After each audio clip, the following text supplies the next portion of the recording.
Right, I think I'm there. Hello, everybody. Dear, oh dear, oh dear. I'll tell you, I am such a techno useless aficionado. I have been trying since probably about 10 to 1 to get this stream connected. But it looks like, hopefully, maybe, possibly, I'm there. How are you all doing? Hopefully you're all good, and hopefully everyone can see what I'm doing. Yes, they can. Excellent. Right, let's get cracking then, because we've wasted far too much time. Far too much time. But yeah, we will get cracking.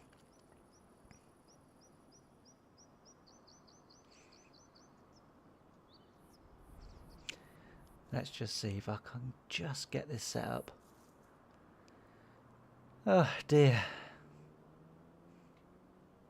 I don't know why it has to be so hard. I'm sure it isn't. I'm sure it's just me.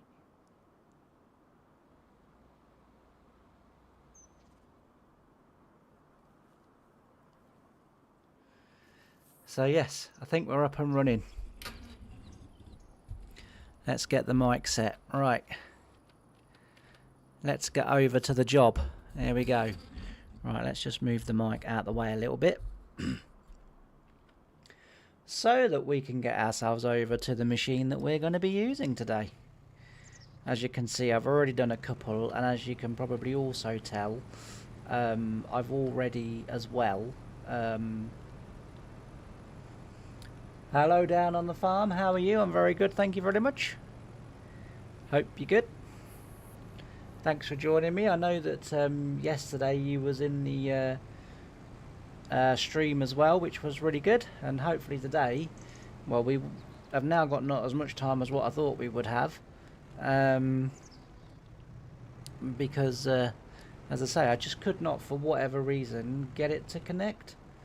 I just, like I say, I could not get it to connect.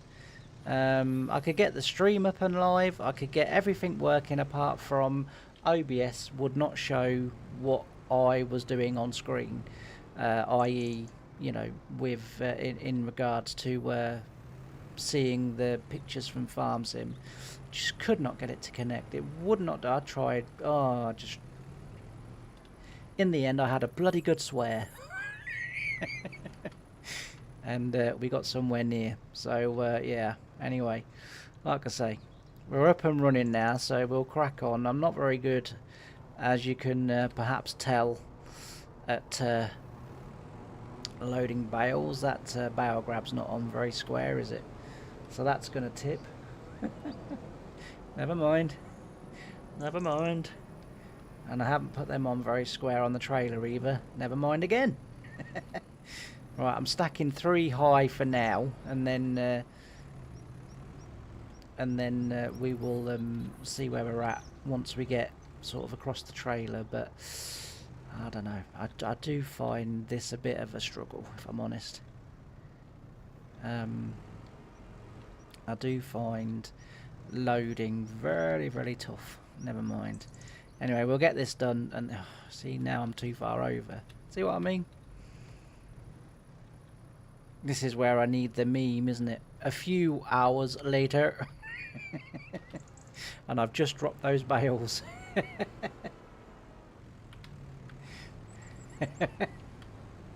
Never mind. What can I say? Also as well, I don't know whether anyone else is finding this, but since the Highland fishing update, is anyone else having trouble getting their tractors and stuff to drive over the fields? I mean, this is really bogging down. And I noticed it last night as well. I was playing on my save, and on, like, you know, just sort of playing for fun basically, and I was harvesting parsnips, and for whatever reason, like the harvester and the tractors and trailers, I had vent 942s on the front of the Bailey trailers, and they couldn't even get out of the field. It was like the ground deformation is that it's so the wheelings are so deep, and the ground is so soft that the tractors couldn't get out. I mean, it might end up that I'm going to have to sort of save some money for the farm and buy, you know, a couple of vent 1050s to you know, go on the Bailey trailers, and that really shouldn't be a thing. You know, that really shouldn't be a thing, but yeah, I don't know. I just find that since the, well, it's either since the DLC or since my new computer. Now, whether my new computer, because I'm playing sort of now on Ultra rather than playing on Medium, whether the deformation and the sort of ground effects is, you know, a lot more exaggerated because, you know, supposedly my computer probably can handle it now, or what, I don't know. But yeah, I just find that a bit odd. It's a bit much, you know. You know, if you've had a lot of rain, then yeah, you know, in all fairness to the game, the ground's going to be a bit soft, and you know, you're going to sort of struggle a little bit. But for it just to kind of be struggling from, you know, a dry sunny day.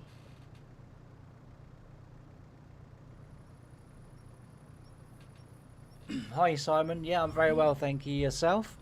I haven't forgot. I'm trying to sort out a Dropbox because at the moment I haven't got any way, you know, anywhere for you to drop it. So I haven't, you know, it's not something that I'm ignoring or forgotten.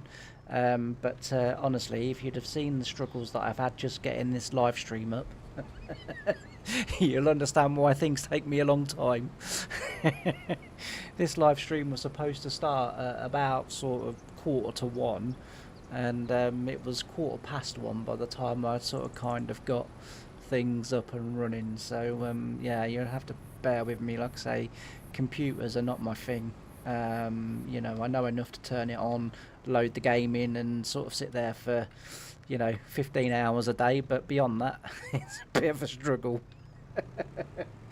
Sort of 2 weeks ago, it was kind of new computer, and it was just like, oh, hang on a minute, everything's different now. But yeah, I'm very well. Hopefully you're good too, and hopefully, as I say, you'll be able to enjoy the stream. In case you haven't sort of figured it out, we're on Montana, and I think the thumbnail should say that, actually, to be fair. And this is the multi-fruit version, and I'm sort of kind of having a go at doing a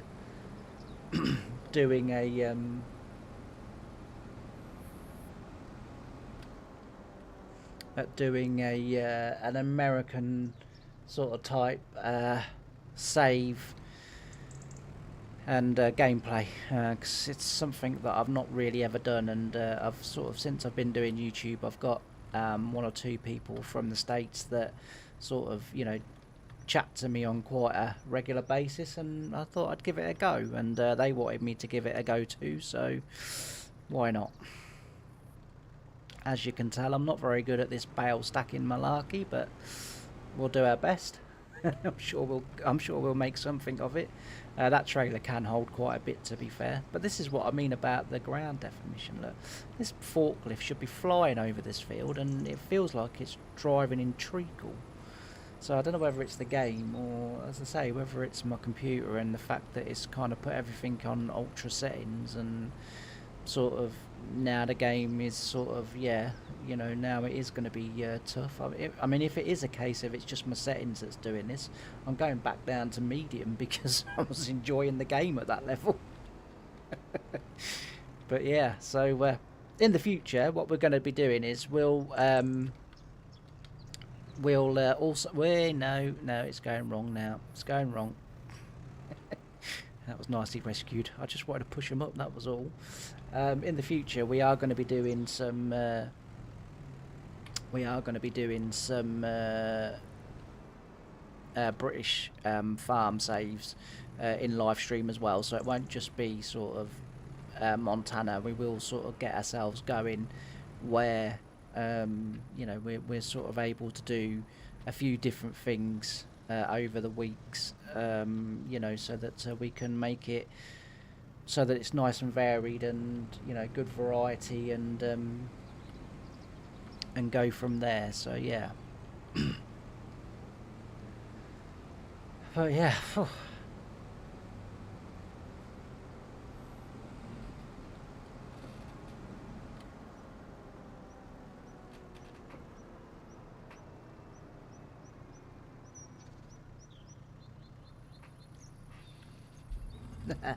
I'm glad you're okay, mate. I'm glad it's all good. But yeah, so it's been a good old struggle. I'm not on there very well, am I? Dear oh dear oh dear. Alright, as I say, hopefully we'll get this done relatively quickly. And then we'll get on with some proper farming. We've got some canola to drill, but we do need a few more little bits and pieces from the store.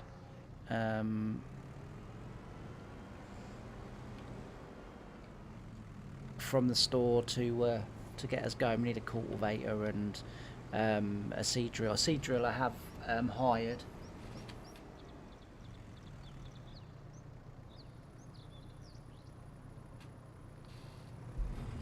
Yes, mate. I believe it is still held on the same farm.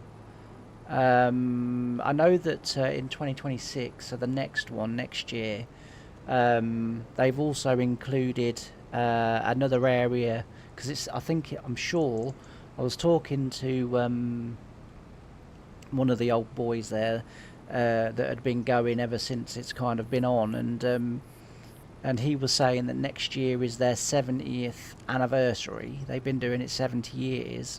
And as I say, he's been going since he was a kid. And it's going to be mega next year, apparently. Apparently next year's show is going to be the largest steam rally meeting that's ever been held in Europe. I mean, whether he was just kind of delirious because it was so bloody hot there, I don't know, but that's what he said. So I shall certainly be looking out for the date of that next year. This year when I went, it was the first ever time I'd ever been. I didn't even, to be fair, actually, I was looking for something else. I was looking for another show that I wanted to go to, and I just happened to stumble across Wheating show. The show I was looking for was the Royal Norfolk, and I happened to stumble across the advert for the Wheating rally, and I mean, it's odd to me, but probably not to everybody else. But I'll tell you the odd thing, right? So I went to the Wheating rally, right? And I got there, and it was boiling. I mean, it was like, I mean, this year has been pretty much hot since sort of January, it feels like. Anyway, I was at the rally, and bearing in mind, I'm the only one in my family that likes sort of farming and steam and, you know, sort of interested in that sort of stuff. I'm the only one, right? The rest are all into like football and cars and girls and, you know, whatever. And I got there, and I was sort of wandering around, and I was looking at some of the stalls there, and I heard this voice, and I was like, and my head was kind of like, well, I recognise that voice. And anyway, I sort of didn't really think too much of it, and sort of carried moseying on, you know, and sort of a little while later I heard the voice again, and my eldest brother had turned up, and he was be the last one that I would have expected to have seen at a show like this. And I was like, I go, oh, you know, what are you doing here? And he goes, oh, we come every year. Do you? How come you've never told me about it? He said, well, I don't know. It's like, it's the sort of thing I'd be interested in. I must admit, actually, I spent pretty much most of the day with the old tractors and the old combines. and filming them, as you saw from the videos that I put up. The one machine that I didn't get to see working because it had broken down on the Friday was the threshing machine. I would have loved to have got a video of that.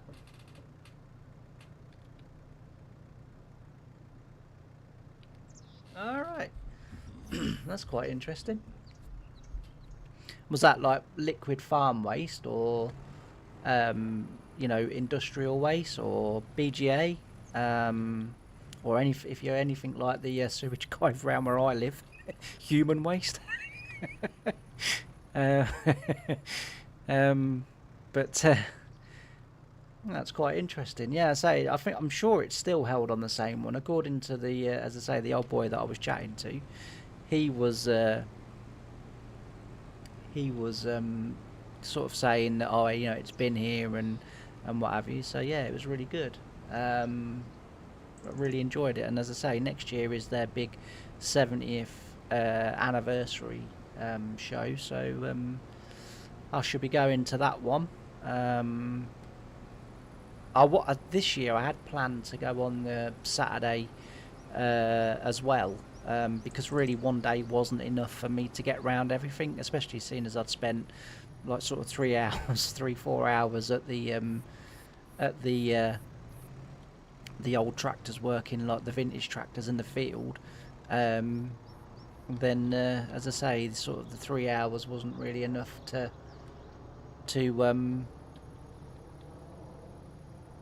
see everything.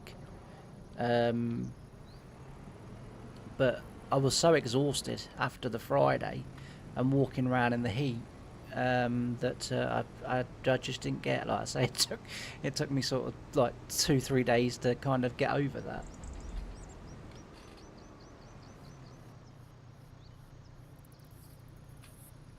No, that's quite interesting.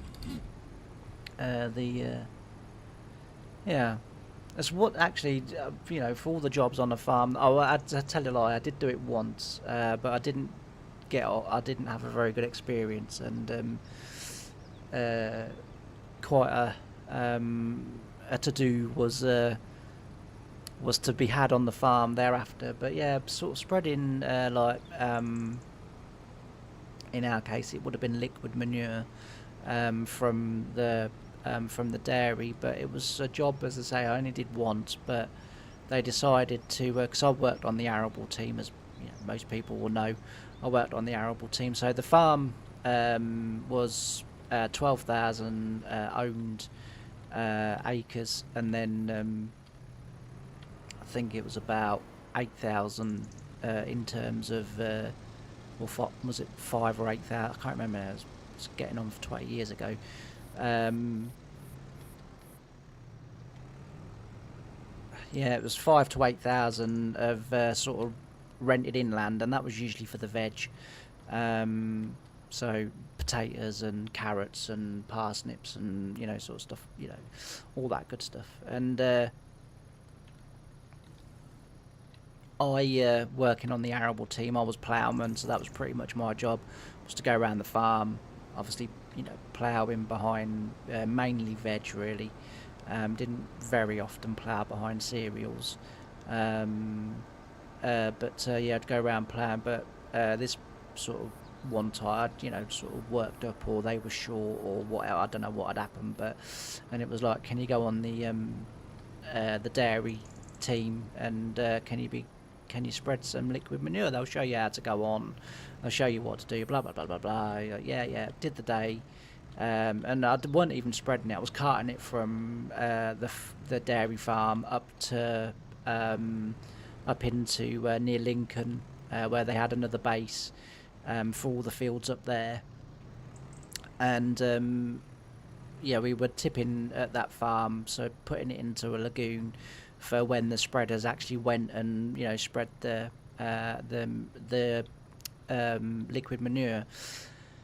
And obviously they would use lorries and tankers because, you know, fast and quick and, you know, sort of easy and what have you. And when we were done and we came back to the farm, one of the lads said, "Oh, I've got a problem with my thing. Can you help me sort it out?" I was like, yeah, no problem. I said, "What's the matter?" And he said, "Oh, it's not pumping the manure out. So I said, yeah, no worries. I said, like, what do you want me to do? So he said, oh, if you go round the back and take the pipe off, he said, and then turn the tap on. He said, just tell me if you can hear air coming out of it. You know, get down to it so you can hear the air. Because I got down to it so I could hear the air. They switched it on and I got absolutely covered in, in pee. We'll say that much. But yeah, it was not a pleasant experience, and I was really poorly for a few days thereafter. Yeah, I had that neurovirus thing, which sort of the hospital kind of said had more than likely come from being covered in cow wee and everything else. But yeah, I was really poorly, and the lad that did it got sacked. So that didn't go down too well, and it was. I never went to the dairy side of the business ever again.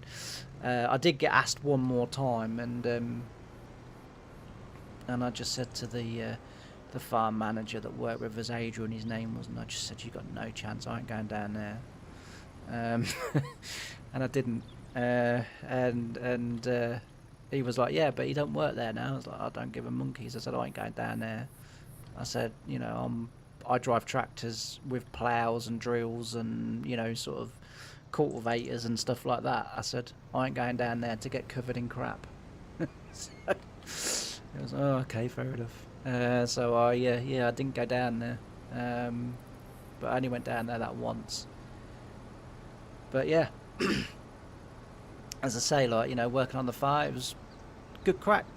I really enjoyed it. You know, obviously it was, you know, the job I'd always wanted, and had to sort of prove myself to get on a farm. You know, it cost me money in the beginning. I had to hire my own tractor, my own plough, and then go around the local farms and sort of say, look, you know, I know you won't give me a chance, but I'm footing the cost for this. I don't want paying. I just want diesel in the mornings, you know, from a tractor, and I'll do the rest sort of for nothing. And that's what eventually they did, and you know, a farm took me on, and then I went from there, really.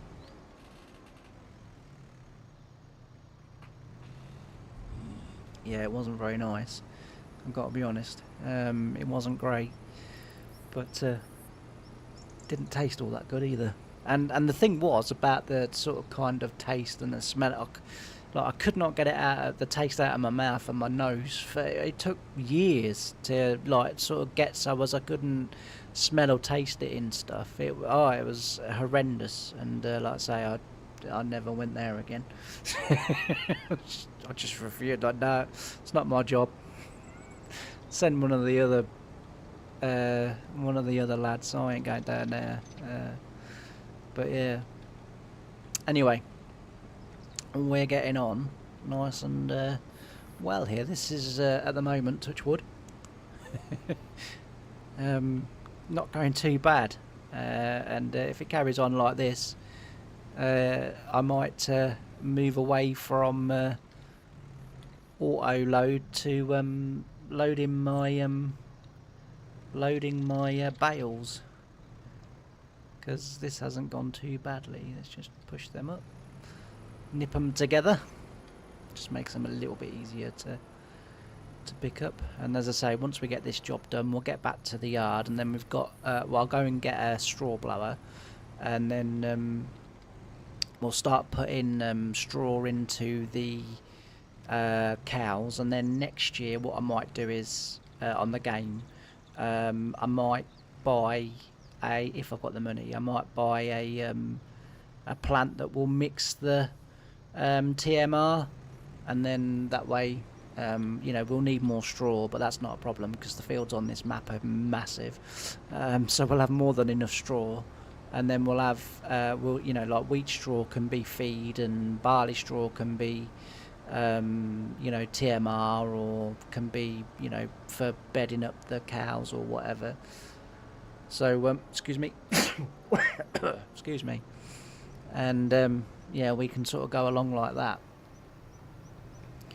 but we'll sort of kind of see roughly where we're at and what we're doing. Ooh, that's a bit wobbly.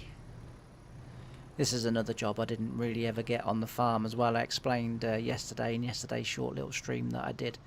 You know, again, I just wasn't very good at... I don't know, it was odd really. You know, I sort of...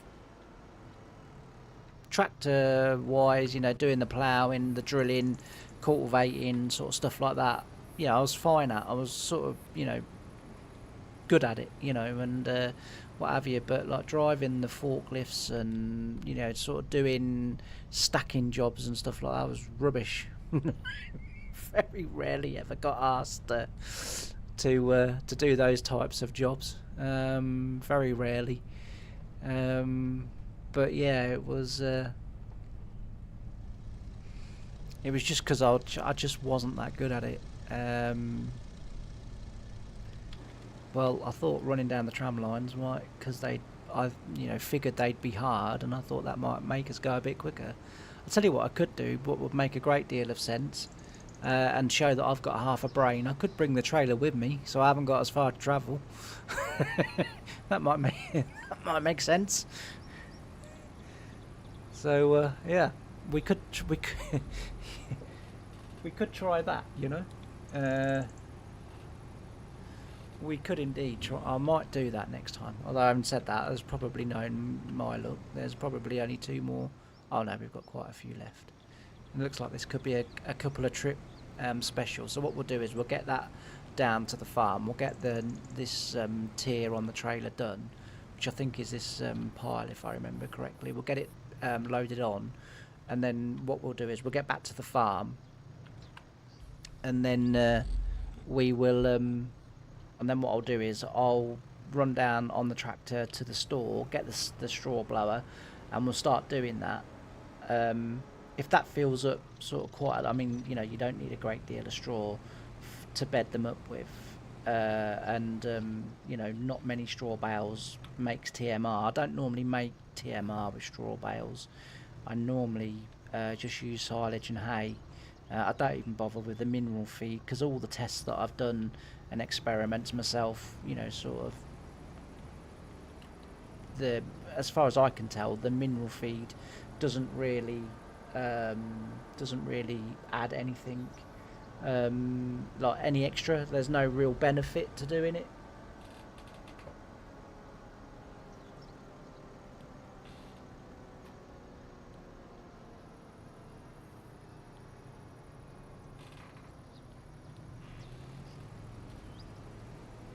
Yeah, that might be a good idea, actually, to be fair.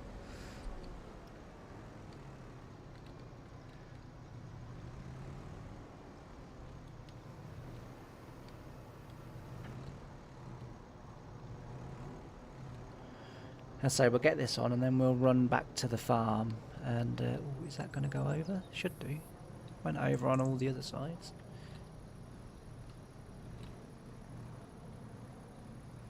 Here we go. I mean, we could go a lot higher, because obviously the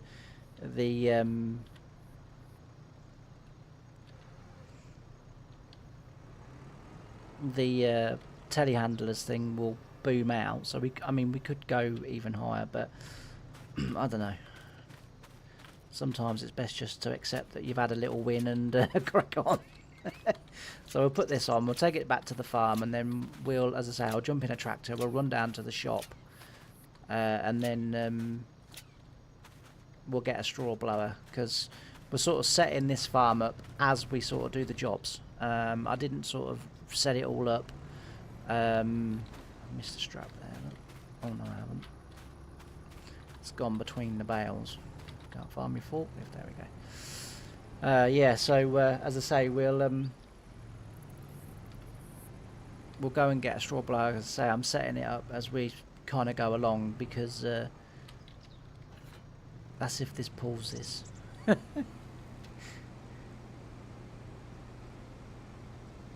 Yeah, it definitely knows it's got it on the back. That is for sure. Yeah, it definitely knows.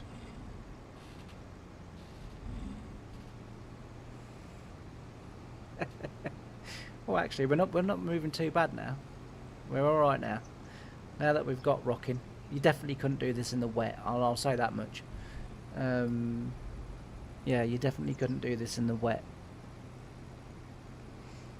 It would definitely be a struggle. But as I say, last night when I was sort of playing just for fun, with my tractors just would not get out of the field with the trailer on the back. Like, it just sat spinning, and it's like, what's wrong? Like, I put I think it was event 942. So it was a 420 horsepower tractor that I had on the front of a Bailey trailer that had some parsnips in it, and it couldn't leave the field. I've never ever seen it before. Like I say, whether it is just a case of I need to lower the settings or what, I don't know. But I'll tell you what, this forklift knows it's got this on the back. Let's actually get on our side of the road, shall we? Otherwise, these lovely Americans will be driving me out of town. I was about to go into sort of kind of Wild West impression then, and I thought, no, I'll probably offend too many people. Oh yeah, this hill, this is going to be fun. I might be better off turning around and reversing up the hill.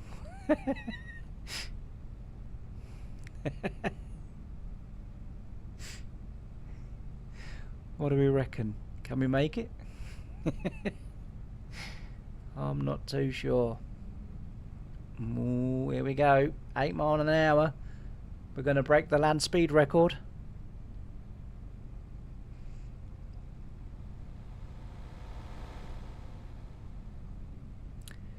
We'll get 5 miles an hour. Oh dear. Come on, that's ironic, isn't it? The speed says speed limit 55. We've only got 50 more to go and we can be there. Oh no, we're up to 7. Honestly, there's going to be no stopping us. Here we go, we're away now. Let's go.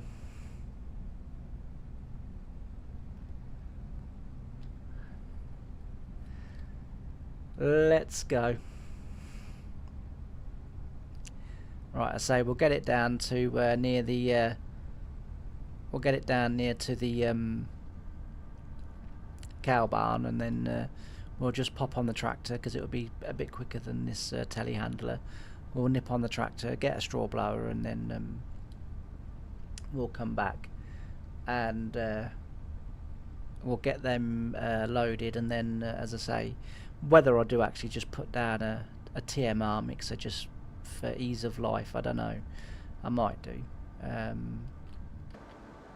have to admit, mixing TMR is not one of my favourite jobs, if I'm honest. Parked the truck in the way. So as you'll know, well, as for those that joined me yesterday, as you'll know, I was harvesting. I've gone the wrong bleeding way now. Look, I can't get through there. I own a farm that I don't know how to get round.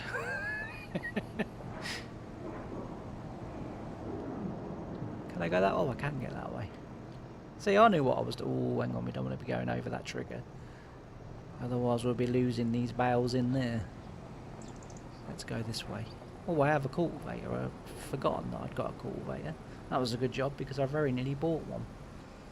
In actual fact, if I've got a cultivator, once we've got this done, right, we'll leave this here, and we'll run and get the tractor, and then we'll run up to the store and get a straw blower. I wonder whether there's a bale trigger in there. I wonder. Right. Let's get round to the door so we can actually get in the blooming thing. Take the trailer off. Right, unstrap these front ones. I'm going to see if I can be really super clever and just take a bale off and then drive it in and see if there's a bale trigger there. If there's a bale trigger there, no need to buy a straw blower.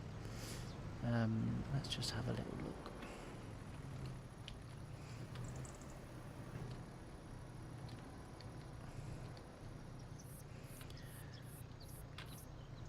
Let's have a look. Alright, let's lower it down gently.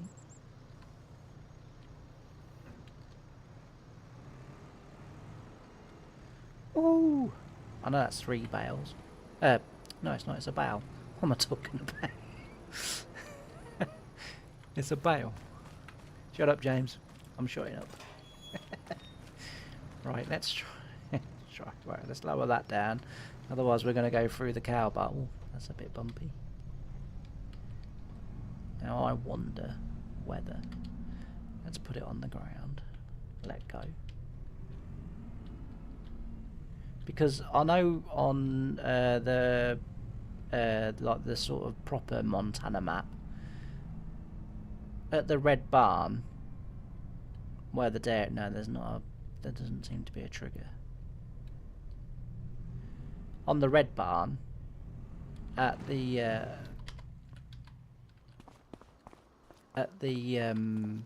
I'll show you as we go by. But there's a bale trigger at the back of that barn, that cow barn there. There's a bale trigger there, and I only know that because I went in with probably about 6 bales. This was way back in the early part of the year, before the multi-fruit version came out. I was playing on my old PC. Oh, track that. Do you know what? That really annoys me when I do things like that. Yeah, I was playing on there, and I had a couple of bales on the back of the trailer that I was sort of taking into the cow barn, but I was taking it through because I wanted to stack them sort of outside, just 3 near the door, and I happened to knock the top one off with the sort of top of the shed with the door frame, and it disappeared. And I then tried another bale, just picked one up and then sort of laid it down at the back of the shed, and it disappeared, and it was straw in the barn. So this red barn here, that you can see just coming up on the right as we look, just behind that blue tower, that does have a bale trigger in it. And I was kind of hoping just then that maybe that cow barn might have a bale trigger in it.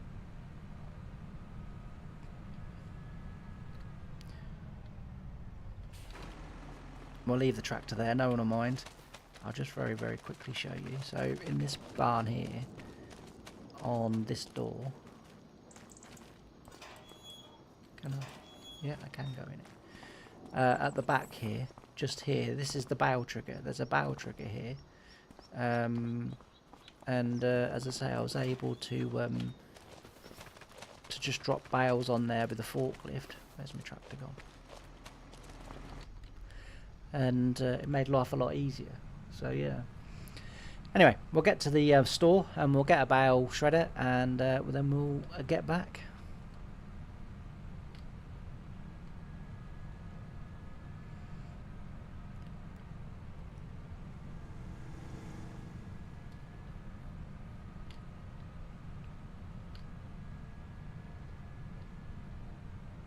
It's a beautiful map, you know.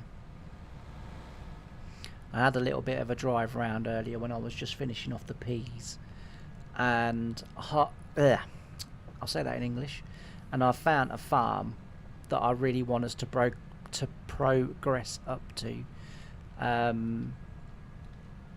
which is right down in the bottom part of the map. In fact, we're going on a little road trip, kids. I'll show you it rather than try and explain it, because my directions is not that great. For anyone that has ever travelled with me will know that.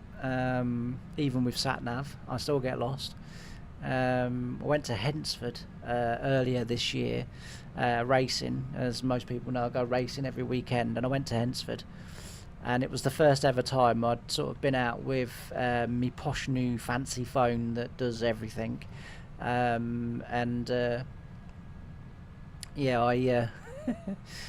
I set it all up, left quite early in the morning because racing started at 1, and according to the sat nav, I lived about I think it was about 2 hours and sort of like 56 minutes or something precise like that, so 3 hours away.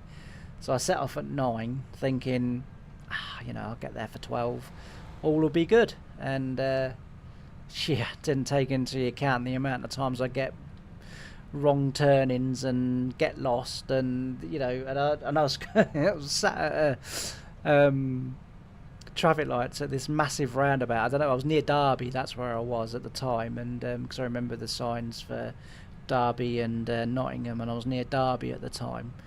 I was sitting at the traffic lights at the roundabout thinking, how in the world do you manage to take wrong turnings and get lost when you have a sat nav? It was just kind of, oh dear me, I tell you. But I did see some really nice countryside, to be fair. I mean, I was late. I think I'd missed the first 2 races. So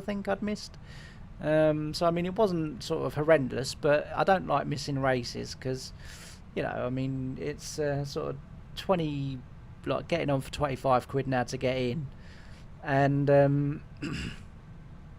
I want to be seeing all the races for 25 quid, because I mean, when I started going racing with my parents, I mean, because I've been going since I was a kid, when mum and dad used to take us, 20 sort of quid would be the whole family. And we could probably get tea and some drinks during the meeting as well. Now it doesn't even, it just does not cover that. It's quite an expensive hobby now, but obviously being single and not married and sort of no intentions of ever being with it. I mean, I'll never say never, but I'm certainly not looking, I'll say that much. Sort of I can sort of afford to do these things, but if wife and kids I should say now, then I think I'd struggle to do it. But yeah, it did make me laugh that Sunday when I was sort of just driving around thinking you're the only one with a sat nav that can get lost. And then I went to Buxton, which is not all that far really, still going the same way to Hensford. I got lost a couple of times on the way there, and it was just now then. Let's just... Right, so I've always been intrigued. Right, here we go. Look, fishing rod, 150 quid. Don't get me wrong, I'm not going to be doing this very often because it just doesn't appeal. But I am curious. I miss the water. Well, that's how good at fishing I am. Oh, I've caught a boat. Alright, let's just see. I'm not very good at this, by the way. I've only ever attempted it twice. So I'm not very good at this. So don't be expecting anything fantastic. Right. See, that's all I get is fish got away. Am I supposed to be doing something when that comes up, caught a fish or whatever it says? Am I supposed to be pressing my mouse button or my wheel or what? I mean, the fact that you can get a fish out of...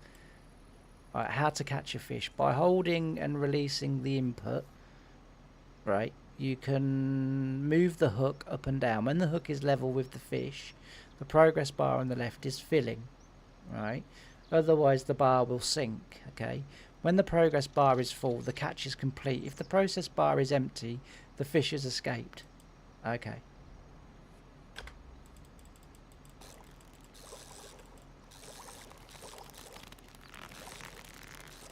I'm assuming I'm doing this right.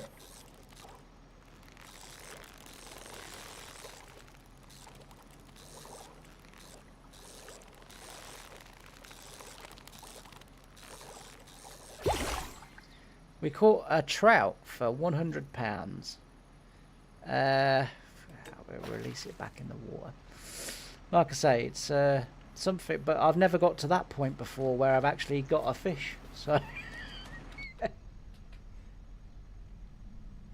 so yeah, we've actually I've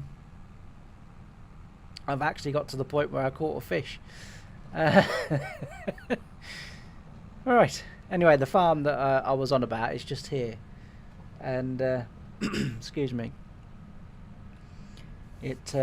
I absolutely adored this. As I was just sort of kind of doing a drive around the map, because I thought, well, I'm sort of set up here on multiplayer on live stream, and I don't really know the map. I've not really been around the map, so I came down here, and this is what I found, and I thought, wow, I wish I'd known about this farm before I got going. Even when I was playing it earlier in the year, I didn't even sort of venture too far away from the start farm. But as I say, my old computer just couldn't handle the map. It was too big. But yeah, all of this would be absolutely brilliant. I would love to own all of this. Be marvellous. Yeah, absolutely beautifully laid out map. Well, farm. I mean, it's a beautiful map anyway, but yeah, it'd be very nice to own this. But as I say, we have started down there now, so in the words of Magnus Magnusson, I've started, so I'll finish. But yeah, no, as I say, with the DLC though, I was sort of kind of curious as to whether you could just wander onto any map with any water and sort of, you know, catch fish or whatever. But yeah, turns out you can, which is really good. I'd quite like to, and certainly Highlands Fishing is the Highlands DLC map, Kinlag or Lake or whatever it's called. That's set up beautifully for someone modding. I'm surprised Giants didn't do it, but for a fishing trawler, that'd be pretty cool. Wouldn't mind having a go at that as well. I know it's a farming game, and the fishing side of things I'm not really ever going to be that interested in, but you know, I'm doing a series at the minute on King Lake, and that sort of, I think it's about like 3 or 4 episodes in, and we will do the fishing stuff on there, just because that map was built, you know, for it. But I have to say, it's an absolutely stunning map. Giants honestly have gone from not being able to build a map to building an absolute beauty of a map, and it really is fantastic. Very much enjoying the series on there at the moment, and just enjoy, you know, playing on there in general,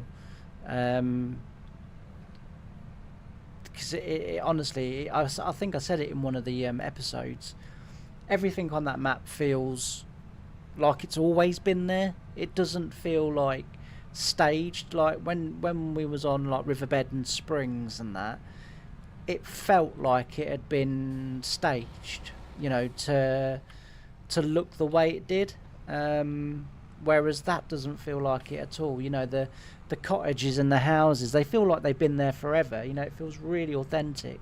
You know, it had you know, it's got the feel of when I went. I've only ever been to Scotland once. I went with my ex, and I've, you know, told all the stories in the early live streams of our time in Scotland, so I'm not going to run through them again. But oh, there's a train. I haven't seen the train so far on this map. There it is. Yeah, and as I say, excuse me, the map has the feel that I felt when I was there, because honestly, it was an absolutely beautiful place. It was a stunning place, stunning country. I'm hoping to go to Ireland next year, I'm sort of hoping to make that a thing, and go there. But there's a few places that I want to visit next year. I want to try and get out a little bit more. I mean, many of you won't know, but I've suffered for I don't know how long from agoraphobia, but not full-blown agoraphobia, as in I could go out to work and I had until my heart gave up, I had a job. As I worked on a farm, and then after sort of I was physically unable to manage the farm, I then went to Tesco's because I thought I could sit on a checkout all day, I can do that. But even that got too physically demanding, and tried a few other things. And as anyone who knows me knows, I'm not very bright, so an office job's kind of a little bit out of the question. As I say, today I spent sort of nigh on sort of 40 minutes trying to get this bloody stream to connect. So I'm not very cracky when it comes to computers and stuff like that. So but I was able to go out to work, but I just sort of couldn't go out socially. I couldn't go out for a day anywhere, or couldn't sort of visit the shops or anything like that. And slowly but surely I am getting out of it. Slowly but surely I am sort of as I say, this year I've pushed the boundaries of racing a lot further, because all the years before this year I've just gone to Kings Lynn, where I could sort of manage that. I manage going to Kings Lynn and racing there, but sort of everywhere else was far too ambitious. But this year I've been to Skeg. I went to the UK weekend, which was honestly just absolutely bloody awesome. And absolutely, honestly, I think that weekend cost me, getting on for probably about 150 quid. But it was worth every penny. Right, I'm looking for animals. There we go. Looks like it would be that one then. Although, having said that, would that one be slightly easier to fill with bales? I've never used that one, but I do prefer that one. So, turn the number plates off. I'm not too fussed with number plates. Right. Let's get ourselves back off down yonder and get these cows bedded up. So once we've got that done, what I'm going to do is as well, going to use the AR and hey up, was that a random chicken? So, oh, he's frozen. He scored a goal. He's playing the mummy celebration. No, what was it called? The mannequin celebration, wasn't it? Yeah, he's definitely scored a goal. Can we do a run up? Ooh, sorry. Why it made the noise of a cat when I kicked it, I have no idea. I don't know. It's a cat chicken. Oh dear me. Right, back to farming. That would have been so funny if I could have booted that chicken. Chickens haven't flown for 1,000 years, but today MrJimmyD kicked one up the jacksie and it flew for bloody miles, son. Oh dear, oh dear, oh dear.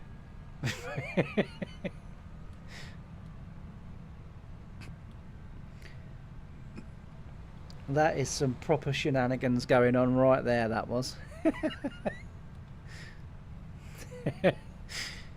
Oh dear. Anyway, like I say, we'll go back to some sensible farming now. For anyone that's new and wonders why the peanut field looks like that, obviously it's withered. But the reason why there's peanuts been sort of lifted and then not harvested was I just wanted to give it a quick try and a quick experiment, and I managed to lift them with a 3-row lifter that only lifted the middle row.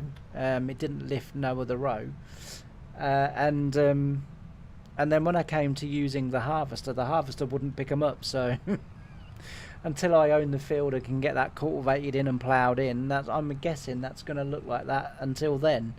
But that's the reason why it's like it. I might actually, to be fair, off camera, I might buy the field and then just cultivate it so as it sort of tidies it up, and then give the field back, so it does look alright, because it does look a bit of a mess, and I don't like things looking a bit of a mess. But yeah, for those of you that watched, also I wanted to say this as well, for those of you that watched from the ground up yesterday when the episode came out, I do apologise that yet again YouTube has taken the first bit of time-lapse video footage out and then replaced it with the opening footage of the intro to the episode, but kept the music. I thought it was me, but it turns out that it's a YouTube compression thing, that it can do it. Apparently it's on the variable frame rate. When you do a time lapse, most editing software takes it from constant frame rate to variable frame rate, and YouTube's processing, compressing, whatever it does to put the video up onto YouTube, because it puts it in lots of different like monitor settings. This is according to AI. I'm literally just kind of repeating what I read, because it puts it into lots of different monitor settings so that everyone can enjoy it no matter what device they're watching it on. Apparently sometimes it loses or can't process the time-lapse bit, and will then just replace it with the one that came before that it could process, and hence the reason why then it looks like that. So yeah, that's the reason why that is the way it is. Now I've uploaded Friday's episode already, and I've watched Friday's episode today from YouTube. So I've watched it by going into my channel and then watching it from there, and it seems okay. It seems like it's fine. So yeah, all seems good. I wonder if the bail trigger actually, again forgive me because this is just for experiment purposes, and I don't normally do stuff like this, but I just wonder whether there is actually a bail trigger here and whether it's in front of that door. It is indeed. So I didn't need to, I don't know why that just suddenly came to me, and it was like, I bet it's in front of that door. So we didn't need to buy the bail shredder. We could have saved ourselves a fortune, and as well it would have been far easier to have stacked the bales there and just let it feed in automatically. Yeah, that would make way more sense than using that bale shredder, because I don't really get on with them anyway, but I was using it. Yeah, I might do that. We can keep the bale shredder. The bale shredder won't have been a waste of money or time, because we can use it for the pigs when we get that, because as far as I know there isn't a let's just lift the boom up a little bit. There isn't a straw trigger in there, so perhaps didn't want that door open while I was coming out with the forklift. Probably going to need to move the tractor now.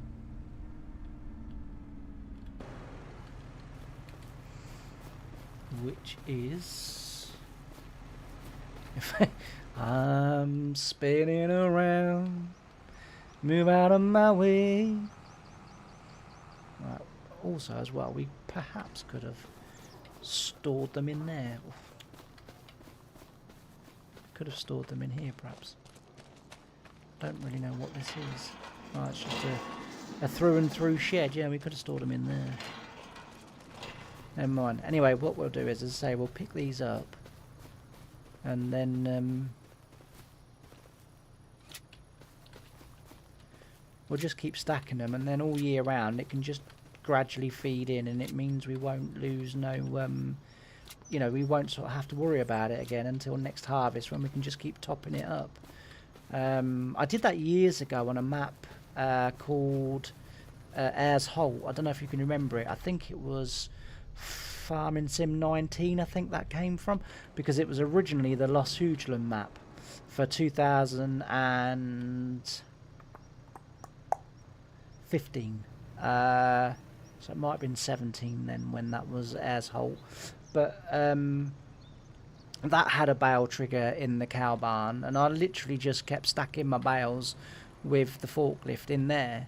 And as I say, that worked a treat, because I didn't need to worry about it for sort of the rest of the farming year. And then when it came to, you know, doing the baling, literally all I would need to do is bale the fields, gather them like that, and then literally just top the pile up.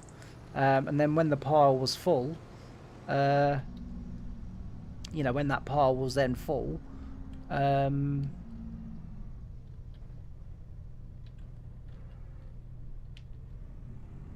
you could either sell the bales or do something else with them. And as I say, it was a far more sort of convenient way of doing it. So yeah, that's actually worked out quite nice. I sort of prefer that in a way. I know, as I say, but we had a little bit of a trip and we caught a fish, and we did, you know, a few little bits and pieces, so it wasn't all a wasted trip. And like I say, I can use the straw blower for the pigs, because eventually we will get pigs. I don't know whether we'll get them on this farm, but because I don't know whether there is a pig barn on here. I did notice as well the other day that there's a barn, not a barn, a pen, the other side of the road to this farm, and I'm just wondering whether that might be for sheep, and if it is, we can get some sheep, and we can sort of do that straight away as well. So that'd be quite cool. Let's just put that down so I can actually see the door.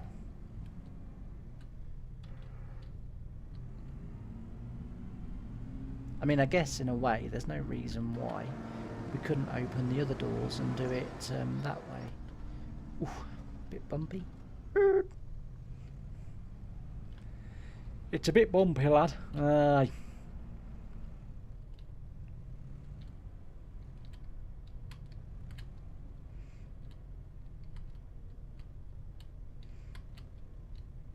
I'll try and do it in cab if I can. I do try my best to play this game completely in cab, but the field of vision and depth of vision and not the field, the depth of depth perception on this game is terrible, and it does make it quite hard, but I will have a go.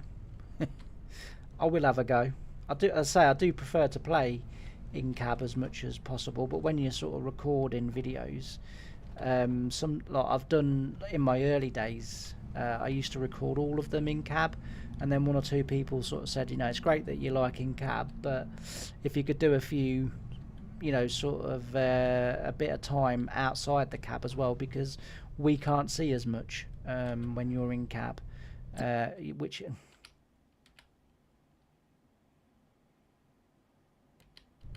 you know, which is fair enough, like, but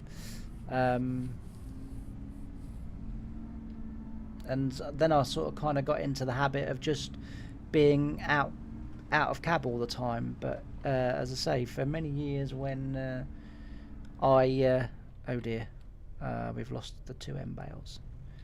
Well, okay.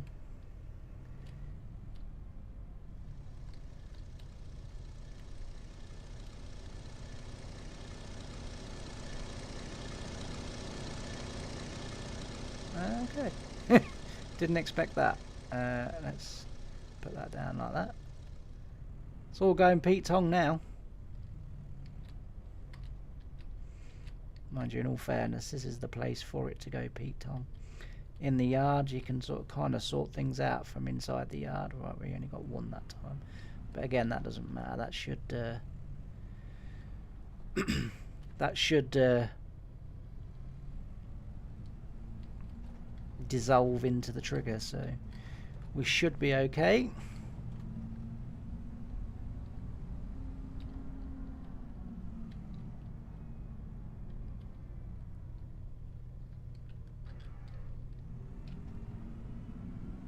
There we go, and then hopefully the next one will do it as well, and we'll be back to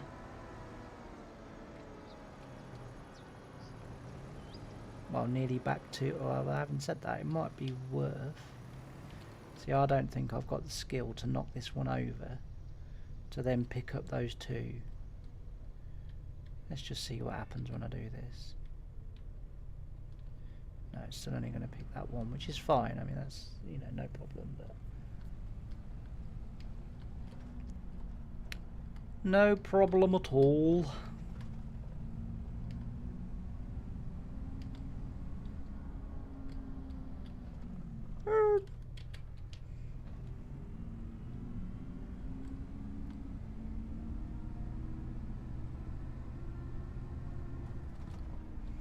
Boy, is that bumpy there. We might need to get the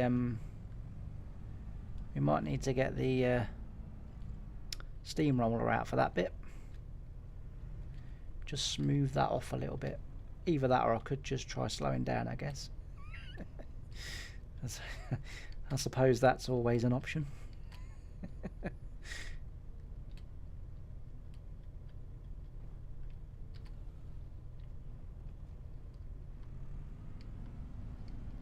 Don't know whether I caught the bales that caused them to drop off, or whether I didn't quite get them square on the trailer in the first place, sort of thing. I don't know.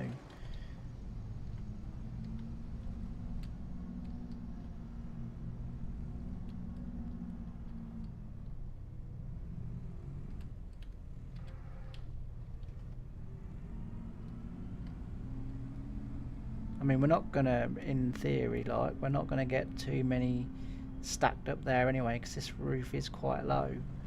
Yeah, even going slow, you know, that's really bad. Crikey.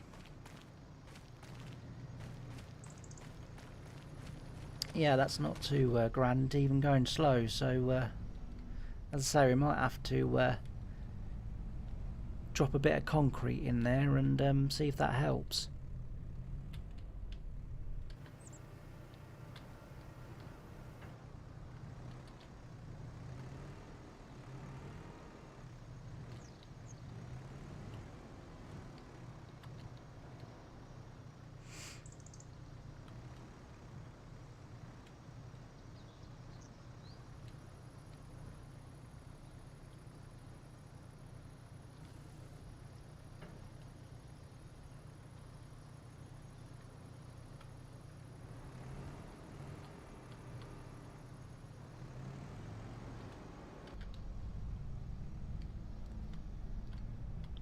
It's a bit of a dip here as well. In real life, cool. Boy oh boy, would that gather water. Definitely wouldn't be leaving that in real life. I would definitely be concreting that bit and levelling it off. We might have to do that, but anyway, we've got to... So if we just stack these up now...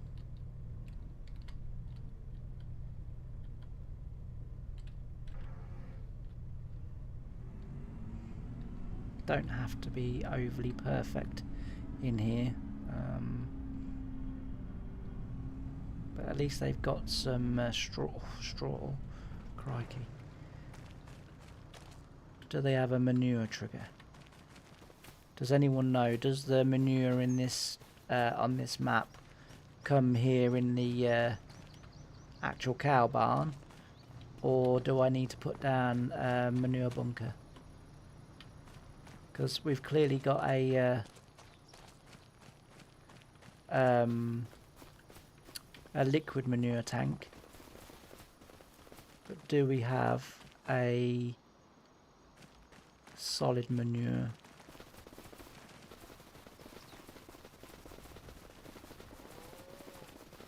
Oh, it's the road. That's from that shed over there. I was like, oh, that's that over there. It's the road. Oh, sorry, Carl, I didn't mean to kick you in the head. Should have seen what I did to the chicken.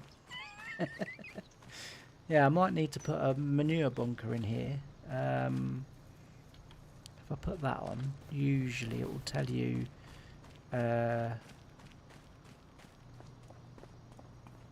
should bring up the information. Right, manure, it says no litres, so I'm just wondering, I think what we'll do is we will leave it a day or two and then see what's kind of happening.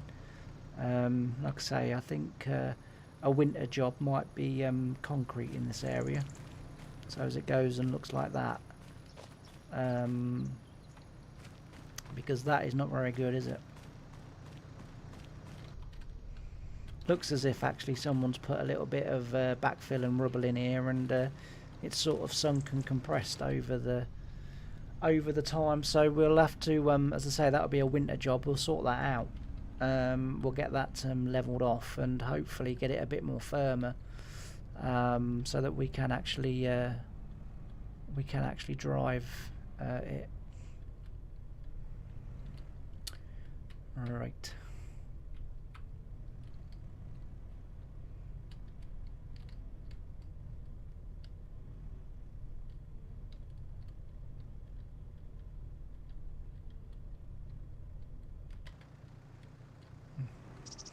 There's me lowering it, and I need to rate. Oh no, now I've moved the height of it.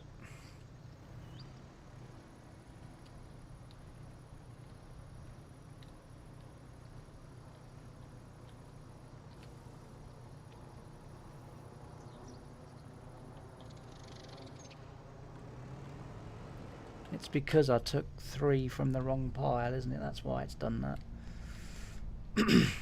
Never mind. Never mind. Alright, let's just drop in here a bit slower. Otherwise we're going to be getting suspension problems. That is really bad. That might even become a job before winter. That might be a today job before we go off and drill some canola.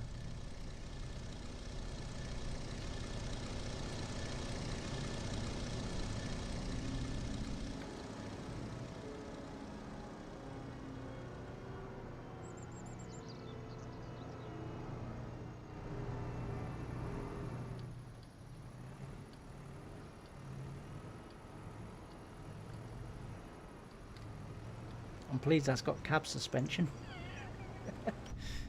I just thought I'd have a little look at that outside the cab just to kind of see what was going on, because like I say, that's proper rough. Right, we want these 3.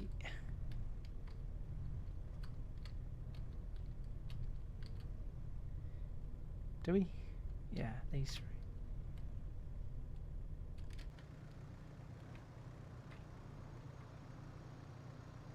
Yeah.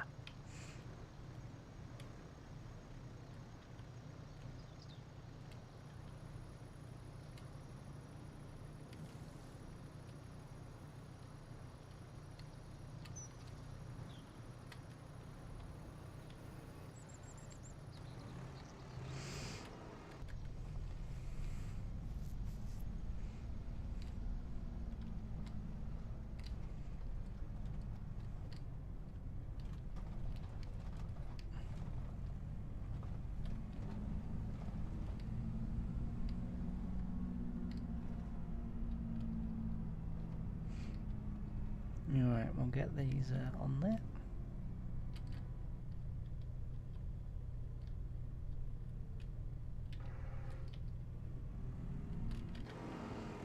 How are we getting towards that ceiling? We don't really want to be going any higher than that.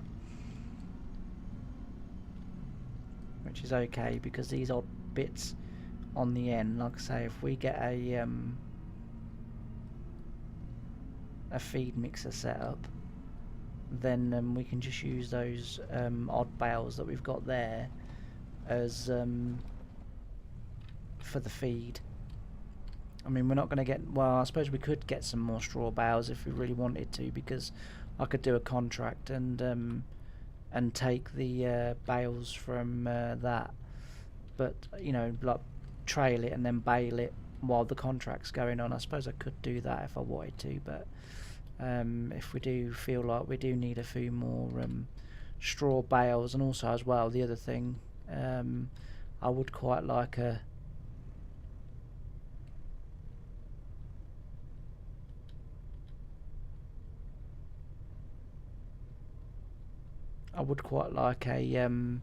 auto load shed as well, so that I can store them. That would be quite handy as well. Don't know whether that's just going to let me drive out of there, is it? Oh yeah. Very good. Very good. Good job. Right, we'll put these in front. We won't stack them no higher than what we're going. There's no need. I came over here a little bit to try and drive on a little bit more hard standing, but that didn't really work, did it? Right. Like I say, and then next year, if they haven't all been used up, we can then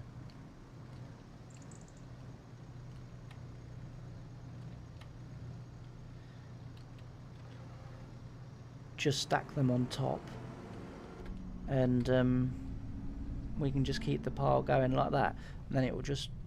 That's not very good. And then it will just feed in naturally, and it means we don't have to sort of put too much worry into... Just slow down. Worry into bedding up the animals all the time. But yeah, we'll see what happens. All right. And so we'll leave that there. We'll go off and do some canola drilling. Good morning, Jeff. How are you? Hopefully you're good. Thanks for joining me here on the stream. You've joined when it looks far more smoother than what it did when I first started to try and stream. When I first started to try and stream, I could not, for the life of me, get it connected. And it was a complete disaster. But we're not doing too bad. Right, I've lost my tractor.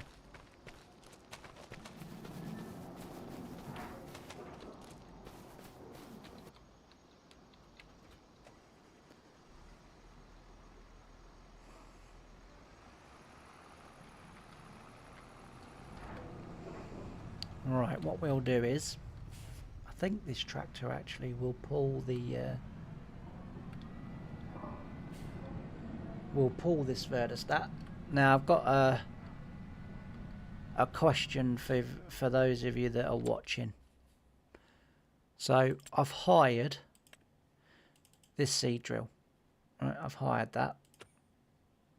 I've got an 80. I've got easier way to show you. I've got that tractor.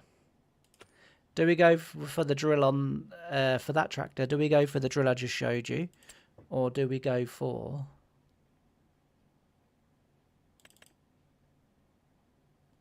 that drill or that drill? Now I'm saying Verdestat because from the research that I did in Montana, Verdestat are getting quite big in Montana, and it's the 6 to 8 meter drill that is very, very popular. So let me know if you're watching. Let me know, should we go for that drill, or that drill? That drill might... Oh no, it's not. No, I was going to say might be a bit big for the tractor that I've bought, but the one thing we will need to do is we'll need to put jewels on the John Deere if we're going to pull this drill, because I don't think the wide miters that I put on the tractor are going to be wide enough for the actual for the drill, you know, for the traction and for pulling it. But yeah, let me know while I get this tractor up and running. Hopefully we should be able to use Courseplay.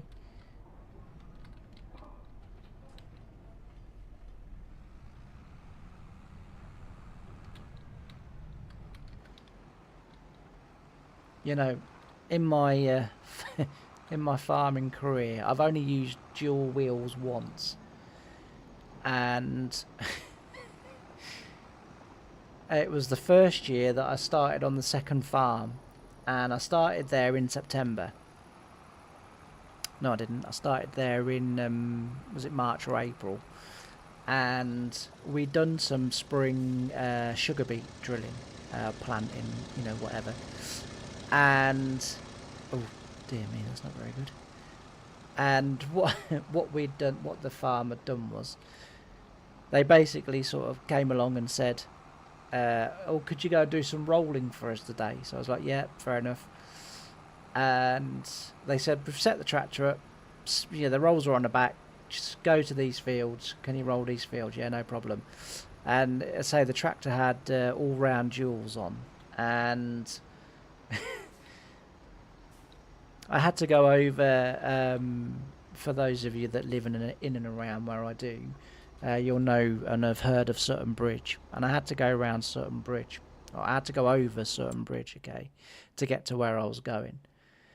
And and I gets to the bridge. I lines myself up in the middle of the bridge to get over, you know, to get over successfully, and managed to hit the bridge with my dual wheels. Bent the rim on the dual wheel track, on the dual wheels, on the outside wheels, and also managed to put a massive dent into the into the bridge. Yeah, I made a right old mess, and it was not the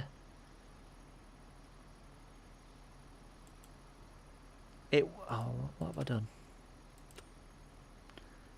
Let's do that again. It was not the greatest of starts, to be fair. Right.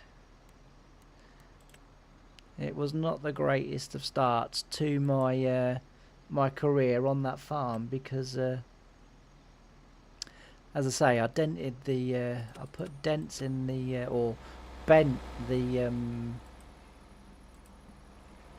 I bent the rims on the tractor, and yeah, put a massive dent into the bridge.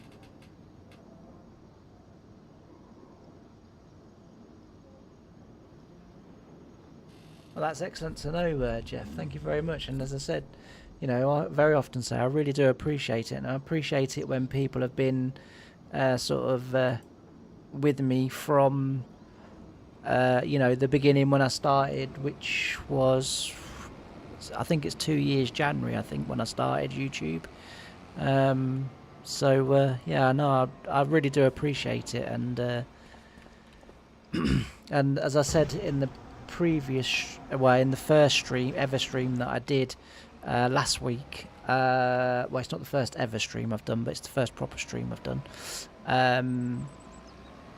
1950s is coming back. 1950s never intentionally disappeared. So basically what happened was, sort of, it's just funny how things work out, really, but I had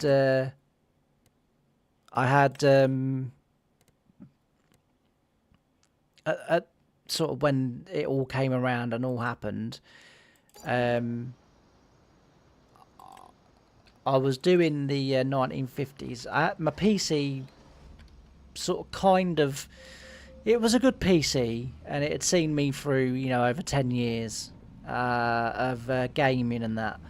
But I am going to go for the slightly bigger drill. But I'm not going to go for the 12-meter one. I'm going to go for the 8-meter one. Just because, as I say, I think 6 meters on this farm will be a bit limiting. Oh, did I crash into the I really should learn to stop my tractors before I go into the menus. Yeah, so as I say, the PC that I had, it would play it. As you know, we'd been doing 1950s for quite a while, and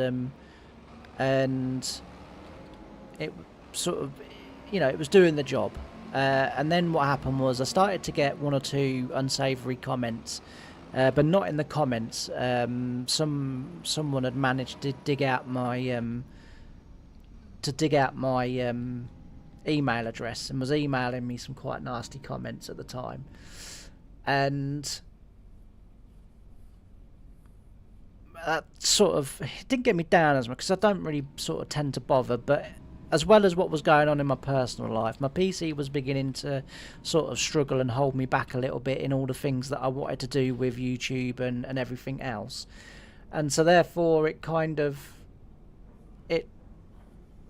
all started to get on top, and I got a little bit sort of down and depressed and what have you, and say the PC was sort of struggling. Those comments were sort of, and I was getting sort of 10, 15, 20 comments a day or 20 emails a day from a particular person, and I sort of didn't, I need the forklift, don't I? Is there a forklift up here that we can use? No, there is not. And so therefore sort of 1950s kind of sort of got,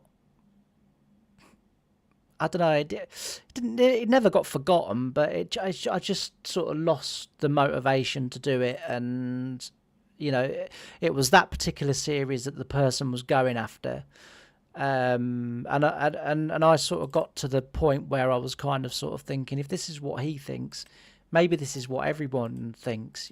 Maybe I am wasting my time. Maybe I should just disappear and sort of leave and never to be seen again. And it really kind of sort of, as I say, got to me really in the sense that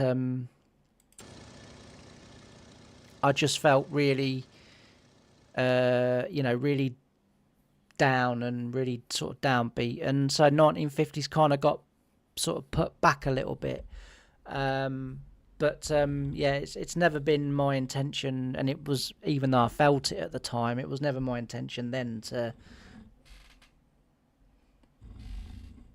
Hello PA Ploughboy, hope you're doing well. Hope you're not too busy. I'm sure you are though. But yeah, so as I say, it was never meant to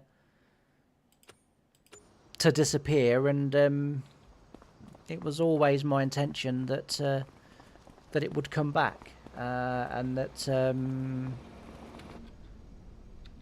we would get going again, and that's exactly what will happen. We will eventually get going again, and we will get the series up and running. And as I say, when we're doing some of the epic harvests and stuff like that,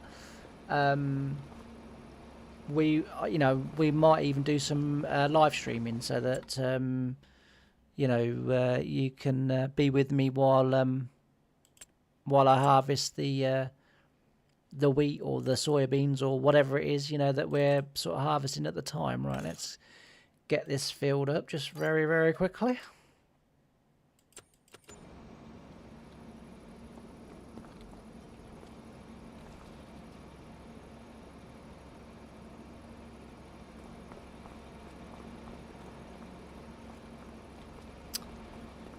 Oh no, I did want the tractor. I want to open the lid. Oh, the lid's already open.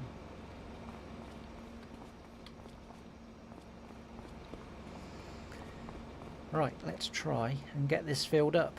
We've been having one or two little disasters today. For those of you that have just joined and sort of fairly new to the stream, as I just said, I had disasters trying to get the stream actually up onto YouTube. We've had disasters with the bales, but we've since found out a new system with the bales that's going to help us greatly. But unfortunately, it did mean in the meantime that we kind of sort of in a way wasted a trip going to the store to get a bale shredder. But we've now found out that we don't need the bale shredder because the bale barn cow barn has a bale shredder trigger. And yeah, so it's all it's been fun and games, and we found a chicken that was playing mannequins. We gave it a good boot up the jacksie and kicked it well into touch. So it's all been going on. But there we go. Hopefully things can return to a little bit of normality, and we can crack back on with getting some proper farming done. So we've set the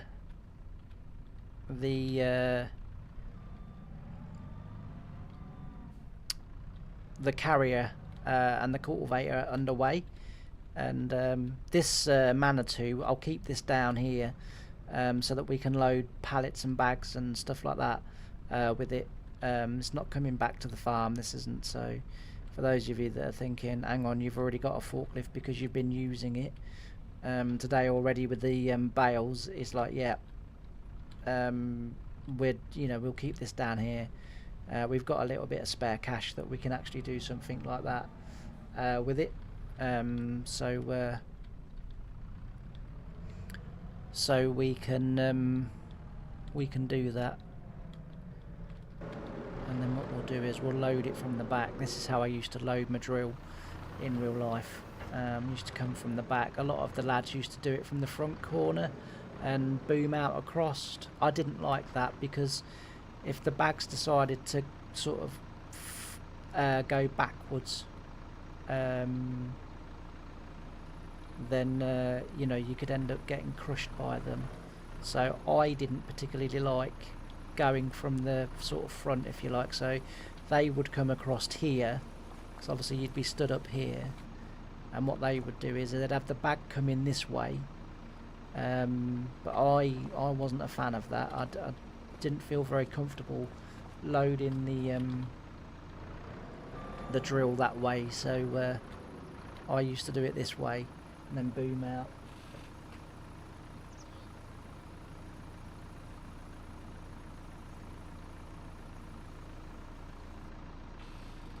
He's on to rotary mowing today, are you? That's very good. I'll keep my eye out for the short. See, you've reminded me. I'll jot that down. Honestly, I'm absolutely terrible. I kind of like, I completely forget, and then it's suddenly like it comes to me, and then I watch loads, and then I sort of think, well, I can't comment on all of them because that's just going to be really annoying if I've put like 25 comments in your inbox. So then I sort of kind of watch them and then don't comment. And as I say, it's.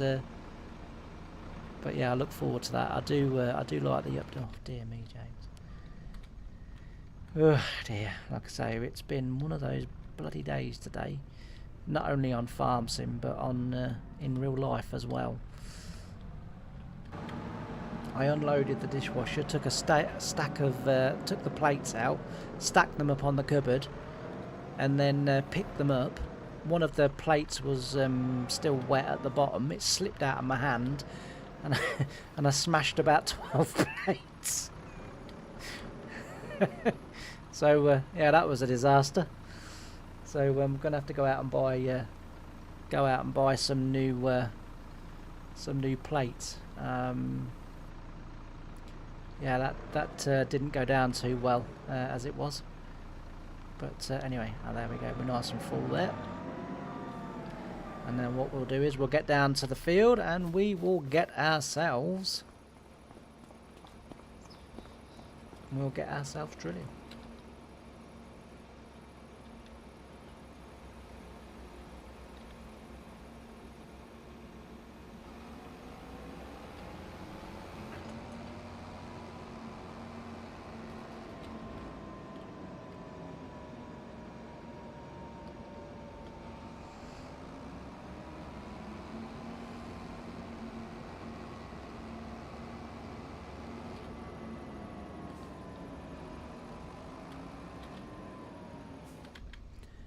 We'll try not to run over a fellow ginger.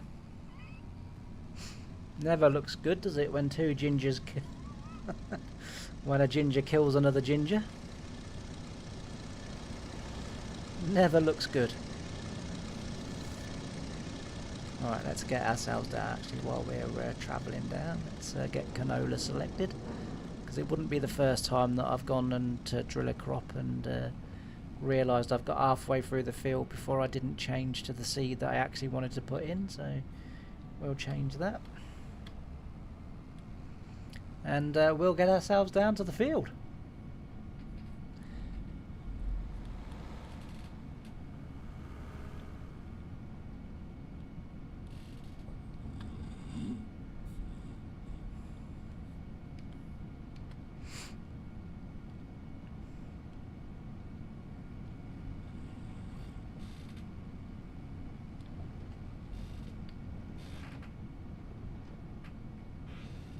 Yeah, that's that's exactly what it would be. PA Ploughboy, it definitely would be. Like I say, in the ginger fraternity, that wouldn't go down too well. We have a hard enough time as it is.